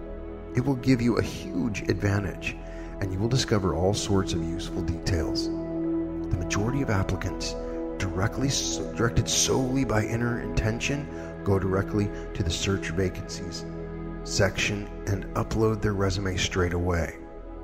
Try first doing a search for the resumes of specialists in your desired position. Imagine that you are the one choosing the best candidate, and that you will become aware of all the strengths and weaknesses of your competitions or your competitors, and will understand that the employer feels when he reads the same resumes. Then you will understand that you might need to change in your own. Once you've compiled your resume, send it off to various companies, but be careful not to bang on the door too fervently. Allow the door to open to you. You need to recommend yourself without pressuring. Let them choose you. For example, publish your resume in various media forms. Do not pressure the world with your desires and aspirations. Shift the center of gravity from searching for work to announcing your presence in the world market. As far as possible, allow the work to find you. Never send your resume to the same address twice. Have respect for yourself and know your worth. If you are an exclusive specialist, send your resume to recruiting agencies and calmly await the catch. Do not expect an immediate response. You may have to wait for a long time for your order to proceed. It all depends on the purification of the intention. If your desire is burning like a bright flame, balanced forces will interfere in all kinds of ways. Often, an order is fulfilled just as all hope has been lost. The greater your indifference to your order, the sooner it will be completed. That's in italics. So the greater your indifference to the order, the sooner it will be completed. Here. It's crazy. Put the order out and say, I don't care. It works every time. The absence of desire grants a freedom that allows you to concentrate on the intention to act rather than on worrying about the possibility of failing. Eventually, you'll be invited to an interview. At this point, you must be extremely careful of your intention. The narrow-mindedness of inner intention will prompt thoughts such as how working for that particular company would benefit you. Inner intention will concentrate your thoughts on what you can bring to the company. This is the moment to clear the target slide from your mind, forget about yourself, and focus totally on the needs of the employer. You should now be solely interested in the employer's inner intention. Learn as much as you can about the company beforehand, from their promotional material. Identify what the company prides itself in and how do they choose to differentiate themselves from their competitors. Make sure you have a clear picture of these things in your mind and be sure to bring them up during the interview. Every company, just like every pendulum, has its own resonant frequency, which is characterized by a number of qualities. Get a sense of the spirit of the company. Are their corporate ethics regulated or unregulated? Is the preferred form of in-house communication official or informal? What is more greatly valued in the employer's relationship to their work? Enthusiasm and initiative, or discipline and can-do attitude? Do they favor teamwork or individual creativity, etc.? All these factors place certain restrictions on the company's employees and determine the behavioral style that makes them a part of the group. If you manage to get a clear sense of the spirit of the company, even at interview stage, you will be considered their type of person. Before the interview, give yourself a pardon for your shortcomings and weaknesses. If you know that you have shortcomings that could weaken your chances of achieving your goal, or think that you lack certain knowledge and skills, and accept it. Accept yourself the way you are. Accept everything you'd rather conceal and walk calmly into the interview. There is no such thing as the ideal candidate, just as there is no such thing as the ideal employer. So you can boldly abandon internal and outer importance. You do not have to justify your actions to yourself or anyone else. Of course, this does not mean that you should not work on your shortcomings, but during the interview, it is essential that you give yourself permission not to be perfect. Everyone knows that it does not help to feel nervous during your interview. People try and control their anxiety with the power of inner intention, but however insistently you try to convince yourself that you are calm, and however much you try not to get anxious, it will not work. You cannot do anything about your nerves unless you eliminate the cause. Battling with inner panic can make you freeze, and then you will behave like the mummy of an Egyptian pharaoh. The only effective way to reduce stress when you are in the hot seat is to accept the possibility of failure beforehand. The desire to be chosen creates excess potential. The more meaning you attribute to the successful outcome, and the more important the job is to you, the fewer chances become. It is essential that you purify your intention of desire. You're going to the interview not to be offered the job, but simply get through the interview. Not to pass the interview, but literally to get through it. Do not strive for your goal. Concentrate on the process. Enjoy the interview process like any other event. Nobody is going to eat you, and you have nothing to lose. This is the time to relax and take pleasure in the proceedings. Set your mind on this thought, for the interview is a wonderful opportunity to show yourself in the best possible light. Grant yourself the rewarding experience. Cast away any thoughts of messing things up. You have already accepted the possibility of defeat, so you can really have nothing to lose. At interview, all the applicants' thoughts are usually focused on showing themselves in the best possible light. This is inner intention. In what light exactly can you show yourself to be at best? Outer intention is focused on expressing a genuine interest in the issues of the employer. Only in the light of the employer's concern can you be the best. Your task lies in answering questions in such a way that you return the context of the employer's concerns. The skill lies in doing this at the same time as giving precise answers without talking profusely or deviating from the subject. It always irritates an employer when an applicant gives vague answers to a question and indulges in lengthy explanations. That said, as soon as the opportunity arises to touch on issues related to the company, employer does what it takes pride in and what problems it may be facing. You should develop the conversation within this context. Your strengths should be conveyed in the light of the company's problems. Talk to the employer about these problems and how your professional qualities are relevant to their solution. This is outer intention. If you have been able to lead the conversation in the direction of the employer's concerns, you can be confident that the game is being played according to your script. And finally, if you are not successful applicant, the job obviously was not meant for you. You never know what problems you may have escaped so luckily. So assume it's to your advantage, he's saying. If you don't get it, be calm and wait for the job that is meant for you, and you will be a successful applicant. If you have been accepted to a position that is meant for another, you can expect to come into problems. So carry on searching for the job that is yours. How to go about this, you already know. The issue of work should not be grounds for the slightest wave of inner discomfort. This is the time to go to work as if to a celebration. So this is the summary of this chapter. Use other people's inner intention to achieve your goals. It's clearly obvious that's the primary idea of this chapter. The feeling of self-worth lies at the core of inner intention. Do not try and change others. Do not try and change yourself either.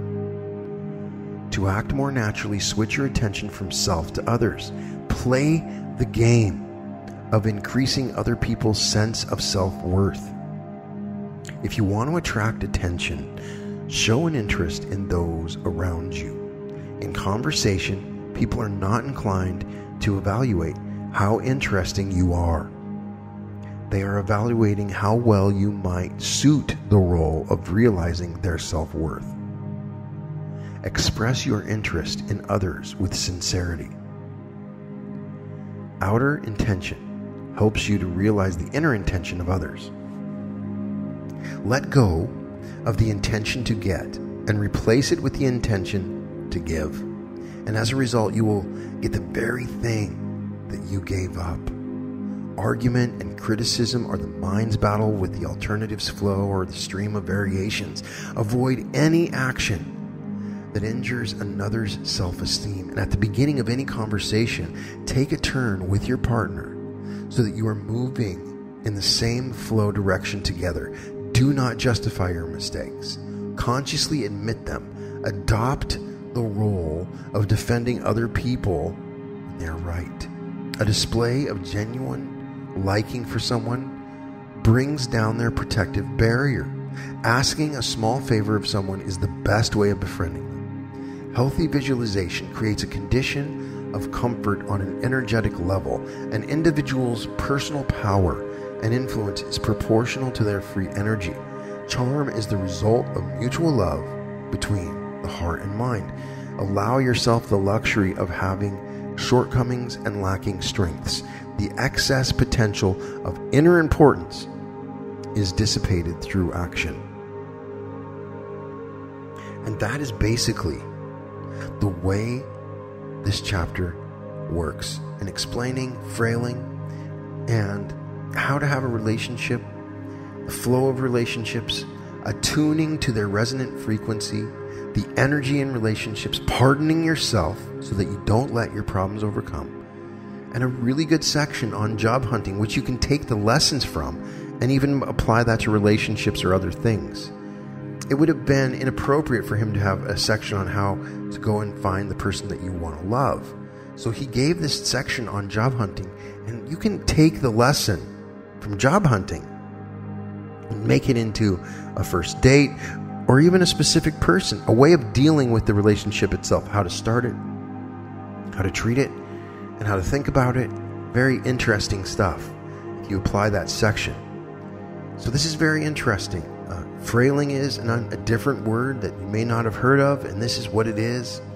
When you hear people say they're frailing when they're talking in transurfing terms, it's very powerful and very obvious. You can tell when I'm saying these things that anytime that you've done these things, they work. And we kind of naturally already do a lot of frailing because it works. That's why it seems like you already knew that. But still very powerful. I would recommend that you, if you're interested in interpersonal communication on this kind of level, the next level would be like neuro-linguistic programming, which I don't think that contradicts with that. But there's ways of talking with people that have become a patternistic language that people use in sales that are very powerful. Things to focus on, that focus on other people's interests. You can get very good at it. It is very powerful. It's the secret to politicians and businessmen and sales executives and charismatic people. That was a fun chapter. And put in the comments if any of this stuff resonates with you, if you've been able to apply any of this stuff. Now please, as soon as you can, if you have any suggestions for how I can make a meditation out of this chapter, then let me know. I don't know what I'm going to do to create a meditation out of this. I don't know. It'll either be a hypnosis to lock in a way of thinking. I got to think about it. But if anybody has suggestions, then let me know. But in any case, it's always a joy and pleasure when you share this time with me. If you have any need for coaching, please go to www.advancedsuccessinstitute.com. For all episodes of the Reality Revolution, you can find them at therealityrevolution.com. Keep an eye out for my book, which is coming out soon. I was just working on it right before I got on to this episode. It's going to be awesome. Something I'm very excited about. The Reality Revolution, the mind-blowing movement to hack your reality. This music has been also pretty awesome during this whole thing. And so thanks again to Brian Larson of Metaverse for this incredible music. And I hope that you all got something out of this that helps your relationships or to find relationships, to find love. And I love you all with all my heart. And welcome to the Reality Revolution.